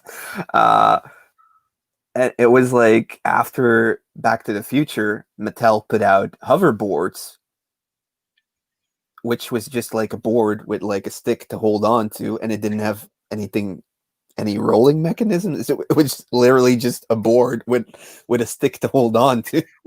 It didn't do anything. How many people they must have been like, what is this? Like at the marketing meeting, oh, well, it's a hoverboard, but we don't have the hoverboard technology, you know? Oh, well, put a stick on it so kids don't fall off. Well, it's not going to float. How many kids put that at the top of a hill and just launched themselves downwards? Just broken bones all the way down. There's another one you did as well. What was it? Oh, I've forgotten it. It was in my head a second ago. I'll come back to me. I've learned all sorts of stuff, genuinely interesting facts from your videos, Ed, because you put a lot of care and attention into them. The only thing I've learned from Toy Division is I don't know anything, but I'll still present it with utmost like conviction, like I do know, and then we'll go away and find out how wrong I was. Sorry, it was the one that they made a gun that actually had powder in it that fired the gun. Yeah. It was like it had a gas inside, and like it was like, oh yeah, here's this gun. It's great. Kids are gonna love it. We're the firearms officials. You've actually created a live firearm gun. Yeah, but I mean, that came out in like the 50s when it wasn't like regulated or anything, and now it is considered a fire gun in certain states. So back then it didn't, but you know, it was actually like a combustion chamber that they created for a kid to hold into his hands. Did you guys in Ed? Did you have them? And Aaron, do you remember them? This was like a late '80s thing, and I've still got two of them. Funny enough, they were called Gat guns. Like, let me know in the comments if you know what I'm talking about. They're called Gat guns, and they were black, and you had a pistol, two pistols, and more of a rifle, and they were spring powered. So you used to push them into the ground and click them in place, and you could fire like lead pellets. You could fire darts, but you could also fire corks. So we had gat gun fights where you can press them in, stick a cork in the end, and bang. But you can also fire pellets and darts, and this is what we were given as like young children. I mean, they were air rifles, but because you could fire corks, the parents are like, they're fun. But they had darts. I need to dig those out because it just made me think of them. These black guns. Dangerous, man. So dangerous. Damn. They still sell spud guns. Well, yeah, the little red things. You can still buy spud guns, yeah. But gat guns were like spud guns on steroids. Really could do some damage. Did you guys have Toys R Us ads? Like TV ads? We didn't like over here in Belgium, so Dan, you're supposed to sing it. I can't sing, I play drums, you know this. There's millions, says Jeffrey, all under one roof. Millions of Jeffrey under one roof. No, it says there's millions, says Jeffrey, innit? All under one roof. It's called Toys R Us, Toys R Us, Toys R Us. I thought it was a million of toys under one roof. It's millions. Oh, I don't even know. Toys all under one roof. Millions of toys all under. I thought it said. Oh, I don't even know. There you go. That's how catchy it was, right? Yeah. I mean, I liked it. You got a great voice as well. So thanks very much. PS3 Gaming Scotland. What's your favorite video series you uploaded? I like the behind the collector ones. I do like toy history as well. I like just hunting for stuff and turning that into like an episode where it's like interacting with like other people that are buying stuff, but also with like the seller. That's like the most fun to actually edit and like have a like back and forward between people. Like, oh, I thought this about that. Oh, he bought it for that, and that's like the most fun to create because I started the channel wanting to do something like Game Chasers, and that's like the format I wanted to try and create. But yeah. So how about you, Aaron? What's like the favorite type of videos you like to upload? Or yeah, probably like, well, we call them car boot sales, but like the flea market videos, because you just like, they take me the longest to edit because I've got to be very careful because sometimes me and Dan like walk around and we're just chatting whatever, and sometimes you listen back and go, oh, mate, just got to get rid of it. Or hammering someone for some price or something, just talking absolute smack about someone. Like, cut that out, mate. There's also some unsavory characters at these sort of places, so you go up and they say a few things and you're just like, right, just walk off. Someone, one of the guys that sells regularly, had a bit of a pop at me when I got a bone to pick with you. I said, why? He goes, oh, you put me in a video. I said, oh, it's okay. But yeah, he said, I don't exactly claim this to the tax man. Understood. So, okay. But but I like them the best because when you go for them, you don't know what you do. 20 quid challenges for like the belt. You don't like doing those? They're my second favorite. I win them too many times to really like flea market car boot stuff. That's like the they're too easy to win those challenges, so they're not my favorite to make. No, I do love them. The reason why I say the car boot ones is because you never know what you're going to find. You could walk out with like 10... It's the thrill of the hunt. That's why we do it, obviously. Yeah, definitely. How about you, Dan? What are you going to be uploading soon? Well, I mean, my videos are going to be probably Martin Scorsese-esque in their length, and look at Aaron showing off. I've got to say, the videos I enjoy doing the most with Aaron and Andy are the ones where we were actually together and like sitting like. But we've not done one of them in over a year, obviously. So I'm looking forward to actually. We're here together, or going hunting together.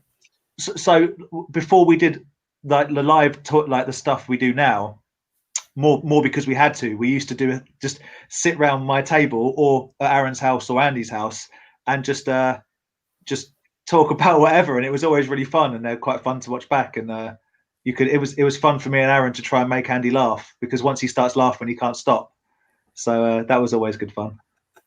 Yeah. Yes, someone knows what gat guns are. They're brutal.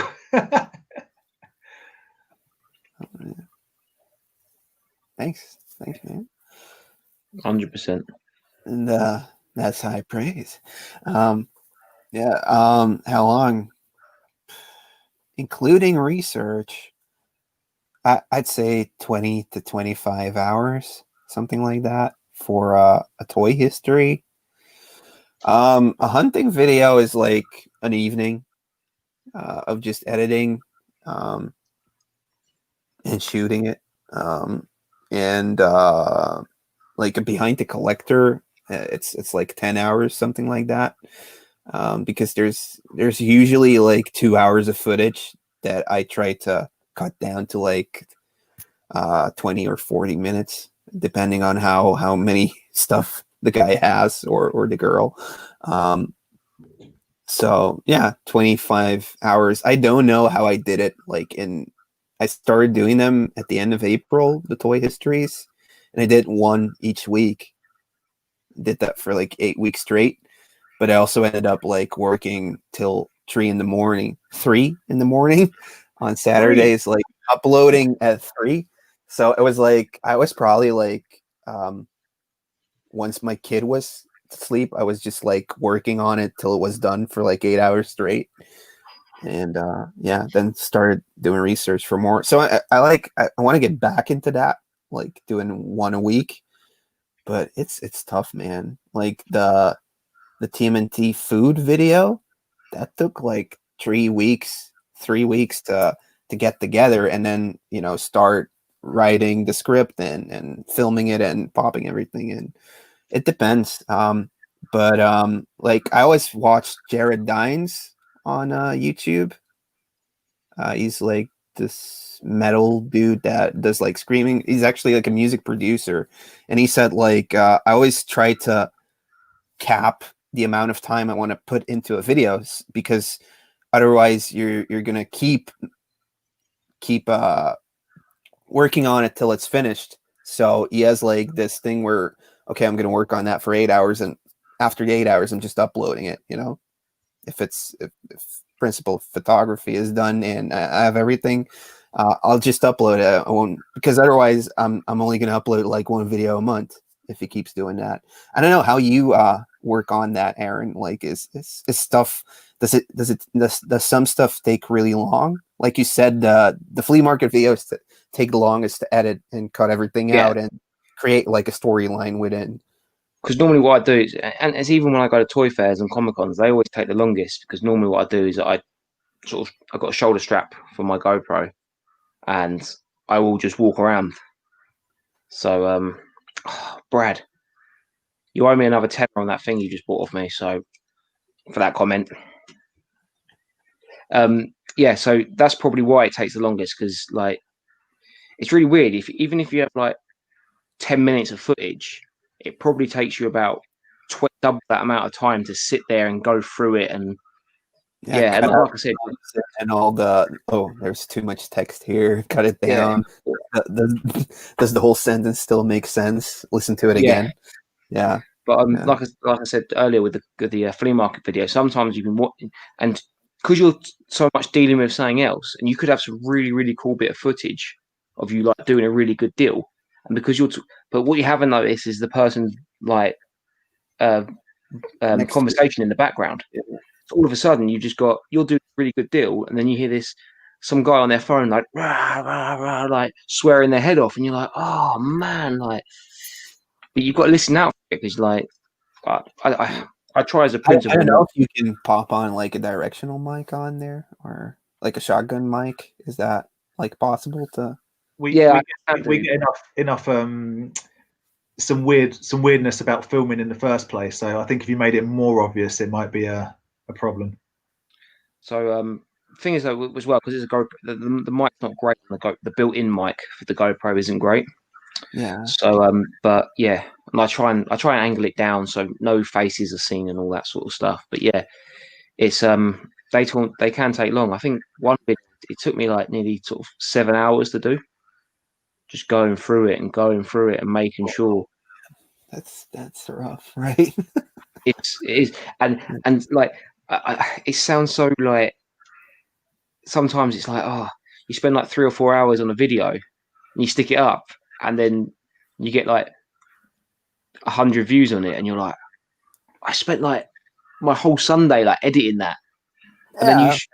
and then all of a But sudden you also learned how to edit it, because I mean you're doing it. It works out for the next video you do. You develop your craft of how you get more efficient. 100%. Like, yeah, I'm so savvy now, and there's been times as well we've been walking around at these things, and if I know I'm more savvy just to turn it on, turn it off. So instead of having like one 45-minute video, there's like 10 4-minute videos where you can edit a lot easier and stuff. And yeah, I've learned so much doing it. But yeah, it's sometimes it is soul destroying. I get distracted really, really easily. So I'm always like, because the intro thing is usually like the hardest thing, where you have to like capture the attention, because that's like when you go into your audience retention, you see like those first 20 seconds and then it drops and you have like 60% left of everybody that opened the video. So it's always like, I always end up being like working for like 2 hours and then I'm like, oh, I'm 1 minute in an 18-minute video. Yeah, it sucks, Ed, since your answer, it's made me want to revise my answer to a question earlier. I'm going with supporting cast by Propagandy as my favorite punk out, because if anyone hasn't seen it, you need to check out Ed's video where he talks toys with Todd the Rod from Propagandy. A personal favorite of my videos. I do love Propagandy. Yeah, it was really cool to get to do that. And like I always have like one or the other way to go. It's like, do you like games? Do you like toys? And he was like, yeah, I had like the Twiddly guys. I don't know what they're called, but he also had like Micronauts, yeah, like Stretch Armstrong. So it was like a little bit before my time, but at least I knew what it was about. But it was really cool, connecting with somebody you listened to the whole time. Yeah. We also did one with Cody from was it Teenage Bottle Rocket? Okay. And he's like heavily into like Dragon Quest games. So I still have that footage, but like they don't get a lot of views. Would you jump at the chance if you got an opportunity to interview Vin Diesel about Street Sharks? Can you imagine? Hey, remember that one thing you did? You probably got paid for like so many years ago. Yeah, he loves it though. He loves Dungeons and Dragons. Like he does. Oh yeah. He's like a really big D&D guy. That's true. Yeah. Rocky Balboa action. Yeah.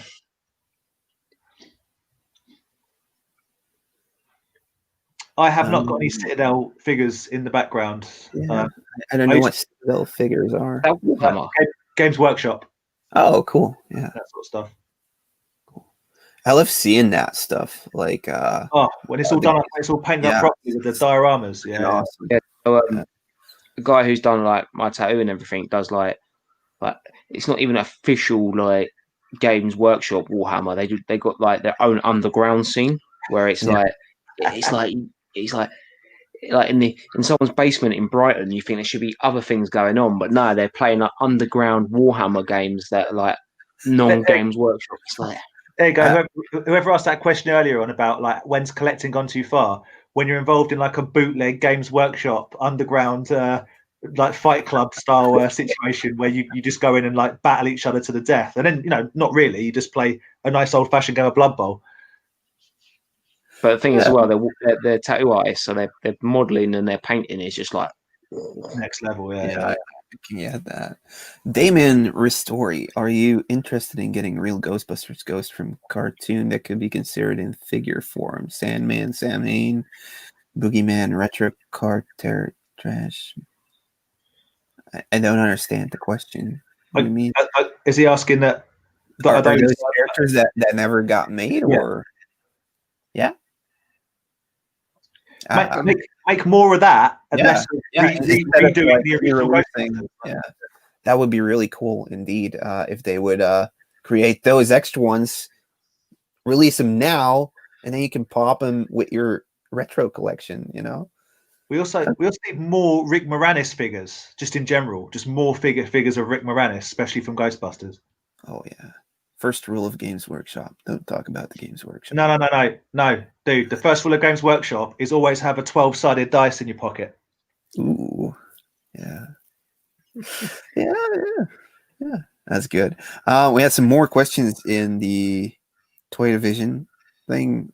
Prism also asked, most underrated toy line, not as popular as you would like, or does not get props it deserves in history of toy lines. Yeah, Aaron. Yeah. There's an amazing toy line created by Bluebird called the Warriors of Kerrang. Okay. It does not get as much love as it deserves. It gets exactly the right amount of love it deserves, which is no love. Oh, I should have got the figure ready. I should have got him out of the cage. But like, hear me now, guys. Hear me now, guys. The guy's vehicle of choice is a massive, huge Triceratops robot vehicle, and he goes up against the bad guys who have this massive like centipede thing. Doesn't get as much love as it deserves. Bluebird, Warriors of Kerrang. Look it up. Okay. I like Air Raiders. I don't think Air Raiders get enough love. Do you guys? You guys know Air Raiders, didn't you? I think so. Oh, these little guys. Ooh, they look cool. I was gonna say Dino Riders, actually. Like, I love that. I think Dino Riders are starting to get a lot of attention. Ooh. Are those the figures you were talking about? Figures. So this is the main guy. The main guy that comes armed with a shield and a book. Yeah, man. Like I've said, only a proper, like, not scared of anything comes in with a book, like ready to go. Like, throw some magic spells at you and stuff, and like these little minions here. Minions are cool. I'll give you that. The minions are cool. Our buddy Dark Lycan, he asks if we do toy photography. I don't think I do it like as good or as focused as other people do it. I know Aaron does some. I think I saw some other guys in Toy Division post some stuff with like the snow now. Well, that's really Dark Lycan himself. Okay, that's the one I saw then. Yeah, that was cool. I don't really do it like as a way to keep me busy. I just need to put stuff on Instagram, I think, to get more followers on there. If you're not following me on Instagram, I'm trying to beat Dan. So come over to my Instagram and, you know. I mean, that is a low hanging fruit you got going on there. Try and beat Aaron or Andy. Trying to beat me, that's just it. No, come on, aim higher. You're better than that. So do you consider yourself doing toy photography, Dan, for your Instagram? No, God no. My photographs are awful. If you've seen them, yes, some of them I look. I take a picture as long as it's in the frame. I slap a filter on it to make it look like it's not what it was, which is a picture taken on my terrible phone, and put it up there. Yeah. I'm just trying to catalog some of the amount of figures I've had, and I don't have any more. You think, I don't have a picture of that, so I'm just trying to maybe get some pictures of the stuff I've got. You know, I want to point like one guy out. I think his thing is called Ghost Ghoul, but he has amazing pictures on his Instagram. Let me just see. How about Toy Ghoul? That's his. It's Super Toy Ghoul that you need to pop in there. It's like with the neon lights and everything. He's got really cool stuff on there. And yeah, obviously, Aaron, you did a video on toy photography today or yesterday, that went up last week. But yeah, that was cool. That was fun. That's like the woods down near where we are. But it's fun to do. Like, the great thing about like the world we live in now is like everyone's phone's like a crazy camera now. Do you know what I mean? Like, Yeah. so you got like mad HD cameras that can do all the sort of focuses that these really expensive SLRs can do. So all you need is a couple of figures, pose them up, and some nice scenery. But I don't know if how well you can see it, but that was what I took this morning out in the snow. That's awesome. So yeah, and Vic on her channel put up one in that we did in the snow today. The Girl Strikes Back. Yeah. I'd show you mine, but my Nokia 3310 doesn't have it only has 1 megapixel, and I can play Snake on it though. So who's the real winner? Thank you. Yeah. Daniel Morris asks, is there an 80s or 90s film, TV program, or cartoon you'd wish got a toy line that never did? Daniel from Shh Toys. Well, I've said it before, and I'll say it again. I wish they made some kind of Tremors Graboids figures. Okay. As far as a line, I would have loved for there to have been an actual good Mad Max line. I've got the Mad Max 2 figures, but they're average. I'd have liked vehicles and that sort of stuff. If they did like a G.I. Joe scale Mad Max line, I'd have been all over it. I know they've got Tonka did Steel Warriors, which is Mad Max-esque, but it's not Mad Max. So yeah. How about you, Aaron? I've said it before. I really want like NECA to get the Starship Troopers license. I keep saying it, and I hope more live streams I go on. I keep saying it, the more people will get behind it. They got a toy thing going, right? Yeah. They did do toys, but they're not like they're here. They're not great. There's two types, isn't there? There's the Action Fleet ones, which are the tiny ones, and then you've got the slightly. This is probably the only one that actually looks like a Starship Trooper. Yeah.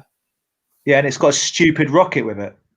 Yeah, you know, right? Like he's got a cheeseball grin, rubbish rocket. It looks like that Aliens toy line a bit. Is it also canon? No, this is a Gloob. Gloob, but yeah, it's got that kind of 90s aesthetic to the figures, and like the Demolition Man ones. Yeah, which were New Adventure He-Man. These were better. Yeah, these were the smaller versions. The made by Gloob as well. Ooh, I like those bugs though. Yeah, see that's why. And Micro Machines made them as well, didn't they? Yes, you can got even a smaller version for Micro Machines. But yeah, but like what I'm talking like proper NECA sized, like Rico, Dizzy, Ace, Rajak's Roughnicks. Okay. As Aaron desperately tries to remember the names of the Starship Troopers. Yeah, I'm not. I'm sitting there going, yeah, the guy from How I Met Your Mother. Yeah, all of them. Doogie Howser, you know the guy. I would have loved to have had toys from Roger Rabbit. Well, like because they do make the bendies and that sort of stuff. But you mean like a proper series? Yeah, I mean like an 80s or 90s toy line. Now they've made like the gun with like the bullets and like I saw that, and I've got to be honest, I love it. I might have to look it looks really cool, but I would have loved to have had like not DuckTales, like Darkwing Duck or Tailspin had it. Like just make something like that so you can play with those characters, you know. I'm sure they made Rogers, but they were like but not as like part of a toy line. No. Yeah, or like as a posable figure, it would just been like a PVC thing, I guess. What you're saying is you want a like a Judge Doom of quality. Yeah, I mean. Then Bass Shocker asks, "What is your number one action figure in all the toy lines you collect?" Number one. Whew, that's pretty tough. But I'm gonna have to go with I'm gonna have to go with the Storage Shell Raphael once again. turtles. How about you, Aaron? See you picking up Go with something? my I got it out of the shelf just now. My Ooh, my Green yeah. Ranger and his Dragon Zord. I love that toy. That's awesome. Again, these were ones that I had as a kid, played with. So they're in kind of okay condition. But like, I he's got have the that classic. one as well. That's an amazing one. How about you, Dan? What's your favorite? Oh, so many. Probably one of my Rancors, maybe my Black Series big Rancor that Hannah got me for I think it was my birthday last year. Yeah, one of the big Rancors.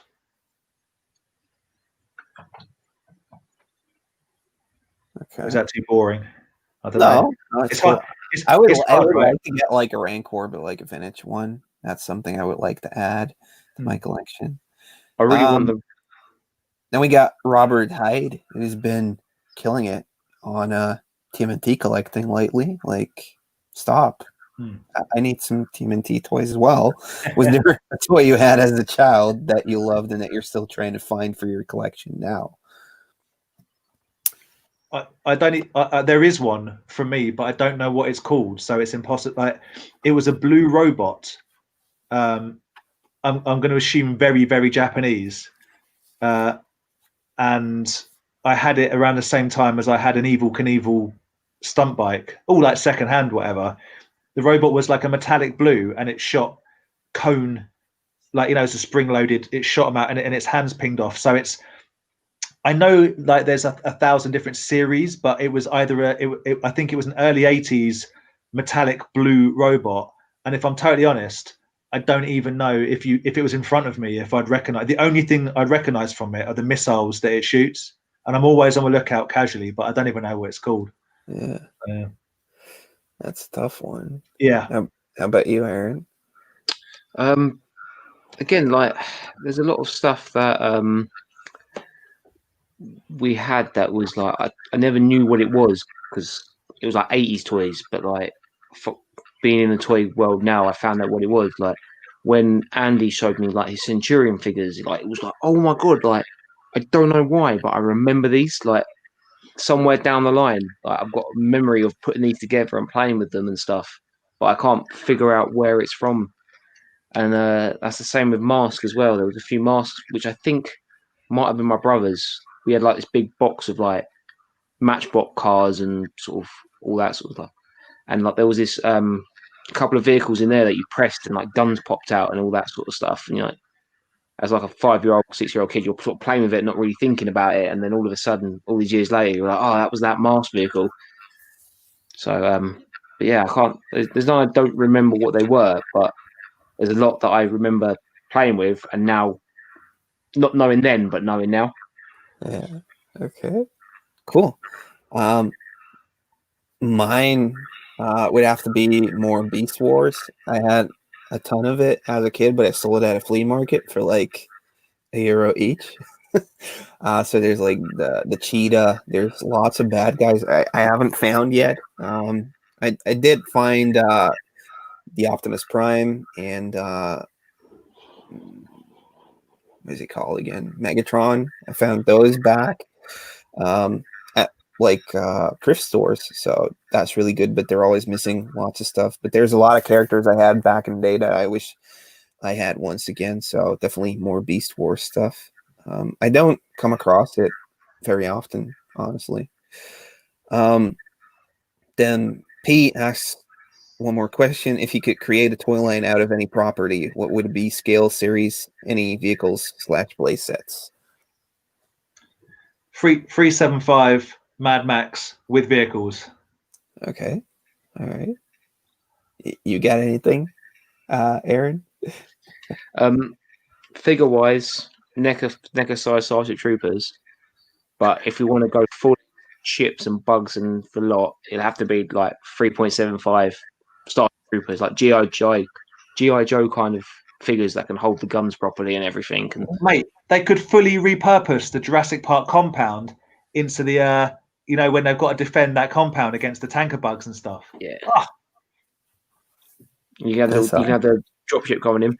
And I'd also love to have seen or see again 375 is to such a good, scale. But like aliens, like colonial marines of that size, with dropships of that size, with APCs of that, it'd be endless because you just army build aliens and colonial marines.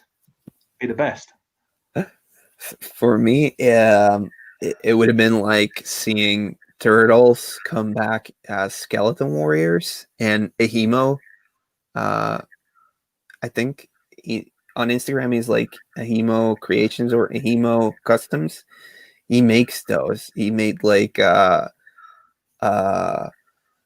skeleton warrior turtle, but he's also now doing like aliens turtles, like Kenner aliens, and combining it with turtles, because there was a sketch that was unproduced that looked kind of like it. So they were also going to do that in the turtle toy line. Same guy who made the Robocop turtle. Yeah. And Super Mario. I'm not sure if he made the Super Mario one, or I'm not sure if he did the RoboCop one as well. It's like with I think his cards are like the organism ones, but can't be too sure about it. Yeah, that's something I would like to see, but they're making it, those custom toy guys. So that's cool. That's cool. What else do we have here? So yeah, we had like if your collection was on fire, what would you save? And then Sam Muggsy, yes, like if Daniel, Aaron, or Annie were on fire and you could only save one, who would it be? And I was gonna be like, well, it depends on which toy they're bringing along. But well, I mean, I don't want to sound selfish, but I'd save myself if I.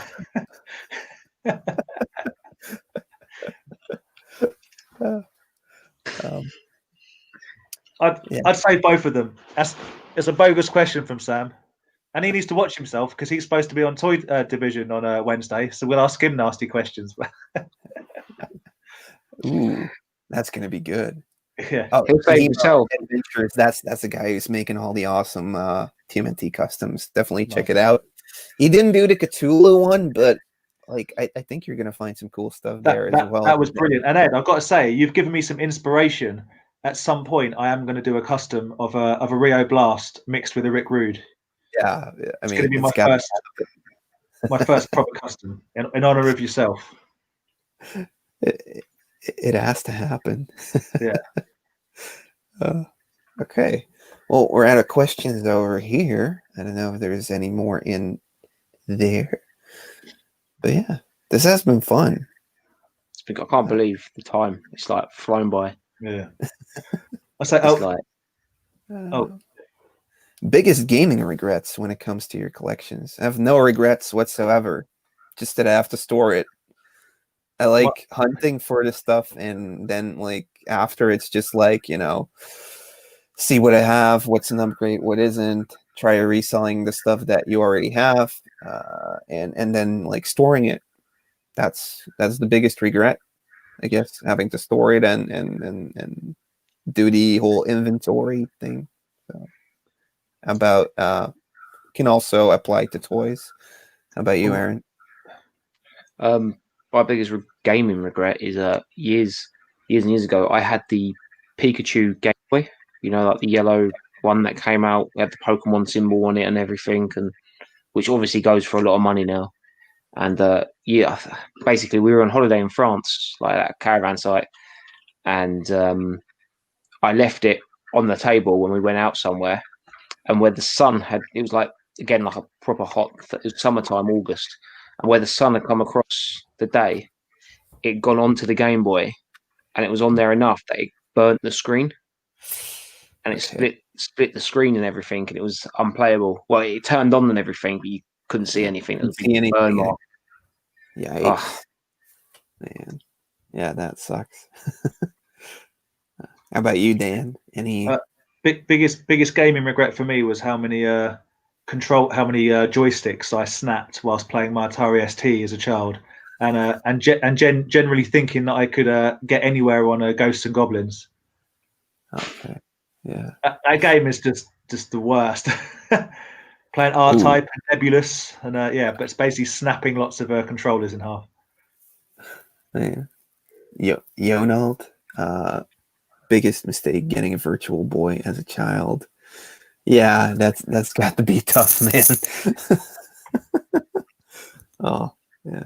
I mean, I play it not too often, but I play it once in a while, and I do try to complete the Wario Land game on there. But after you take it off, your eyes have to like adjust so much. It must have been a pain having that as a kid and being like, was it fun, that thing you wanted? Oh, man. Gaming figures, not really. I do like to get like the PVC Mario stuff, but I just like collecting anything Nintendo Mario, honestly. Yeah, that's about it. Do you guys collect gaming toys? I got loads of Resident Evil toys. Loads. I got a bunch of Gears of War toys. Just looking about other games, probably those two are the most I've got. Yeah, Gears of War and but loads of Resident Evil toys. Too many Resident Evil toys. Were you, Aaron? I've just got Rise put in there. I've got this shelf here just full of Halo figures. But I haven't bought any of the new ones yet, but just the older ones. All right. Awesome. Well, we passed the 2-hour mark, so we're gonna end the stream pretty soon. Like I said before, if you want more of these streams just to listen to when you're working, or if you just like watching them, you can always check out the live stream playlist I put in the comments pinned down below. You can also find these fine gentlemen, their own YouTube channel in there, and you'll also find a link to Rat Plastic, which is the TMNT history of the toy, how the toys were made by Playmates by Chris Fawcett, who is going to be on the next live stream I do somewhere in February. Anything you guys want to mention as like and for ending this video, Aaron? Anything you want to put out? What are you working on now? Literally, I posted a video yesterday of my top 10 Power Ranger Lightning collection. I'm finding it really difficult at the moment. I think of content because like nothing's open. I'm not really getting anything in new at the moment, so it's really difficult. So I'm trying to think outside the box of things to do, but I'm sure I'll come up with something next week. But yeah, subscribe to the channel. When it all kicks back up again, I will be going out toy hunting, doing everything we all love. So yeah, please subscribe. Awesome. How about you, Dan? Any last words? Just super quick for Marvel Collector UK. I had an STE, and yes, it was annoying. But I also had Rockstar Ate My Hamster, and if you know what that game is, we can be friends forever. Ooh. And just want to say thank you to Ryhart for. I will be looking into those robots. I have actually got a couple of the Godakin ones, like the Poppy ones, but I'll have a look into that, and I will be tapping you up on Instagram with regards to hot toys. But yeah, follow me on Mr. Dan Plastic on Instagram. If you do, you don't have to. I've got nothing really of interest to say or show. And subscribe to his channel as well. There's no videos, but you need to subscribe. Subscribe to my channel. It means nothing to me because there's no content. I won't be monetizing it. I might put something there at some point. But do join Toy Division on Facebook and pop into our chats on EmpireToys1138. We do our little chats on Wednesdays, and we've got some cool people coming up. And we will absolutely be having Ed back at some point. He's going to be our most featured guest. I'm committed to it. I've been on there for 2. Oh, and old school Shinobi. I've got a whole bunch of these Higher Toys Predator things. I know the alien ones are cool, but they're kind of pricey. Particularly the APC. It is awesome. But I'm getting a Cobra Terradrome. I've got no space for such things. It's too big. They are cool. What are you working on, dude? I'm working on the new toy history, so hopefully I'll get that out tomorrow night. But it could also be next Saturday. So, yeah, I was thinking of like recording the whole voiceover right after the stream, but I'm kind of like beat, so it might take a bit longer. It might be out tomorrow. I don't know. Depends on how much drive I have left.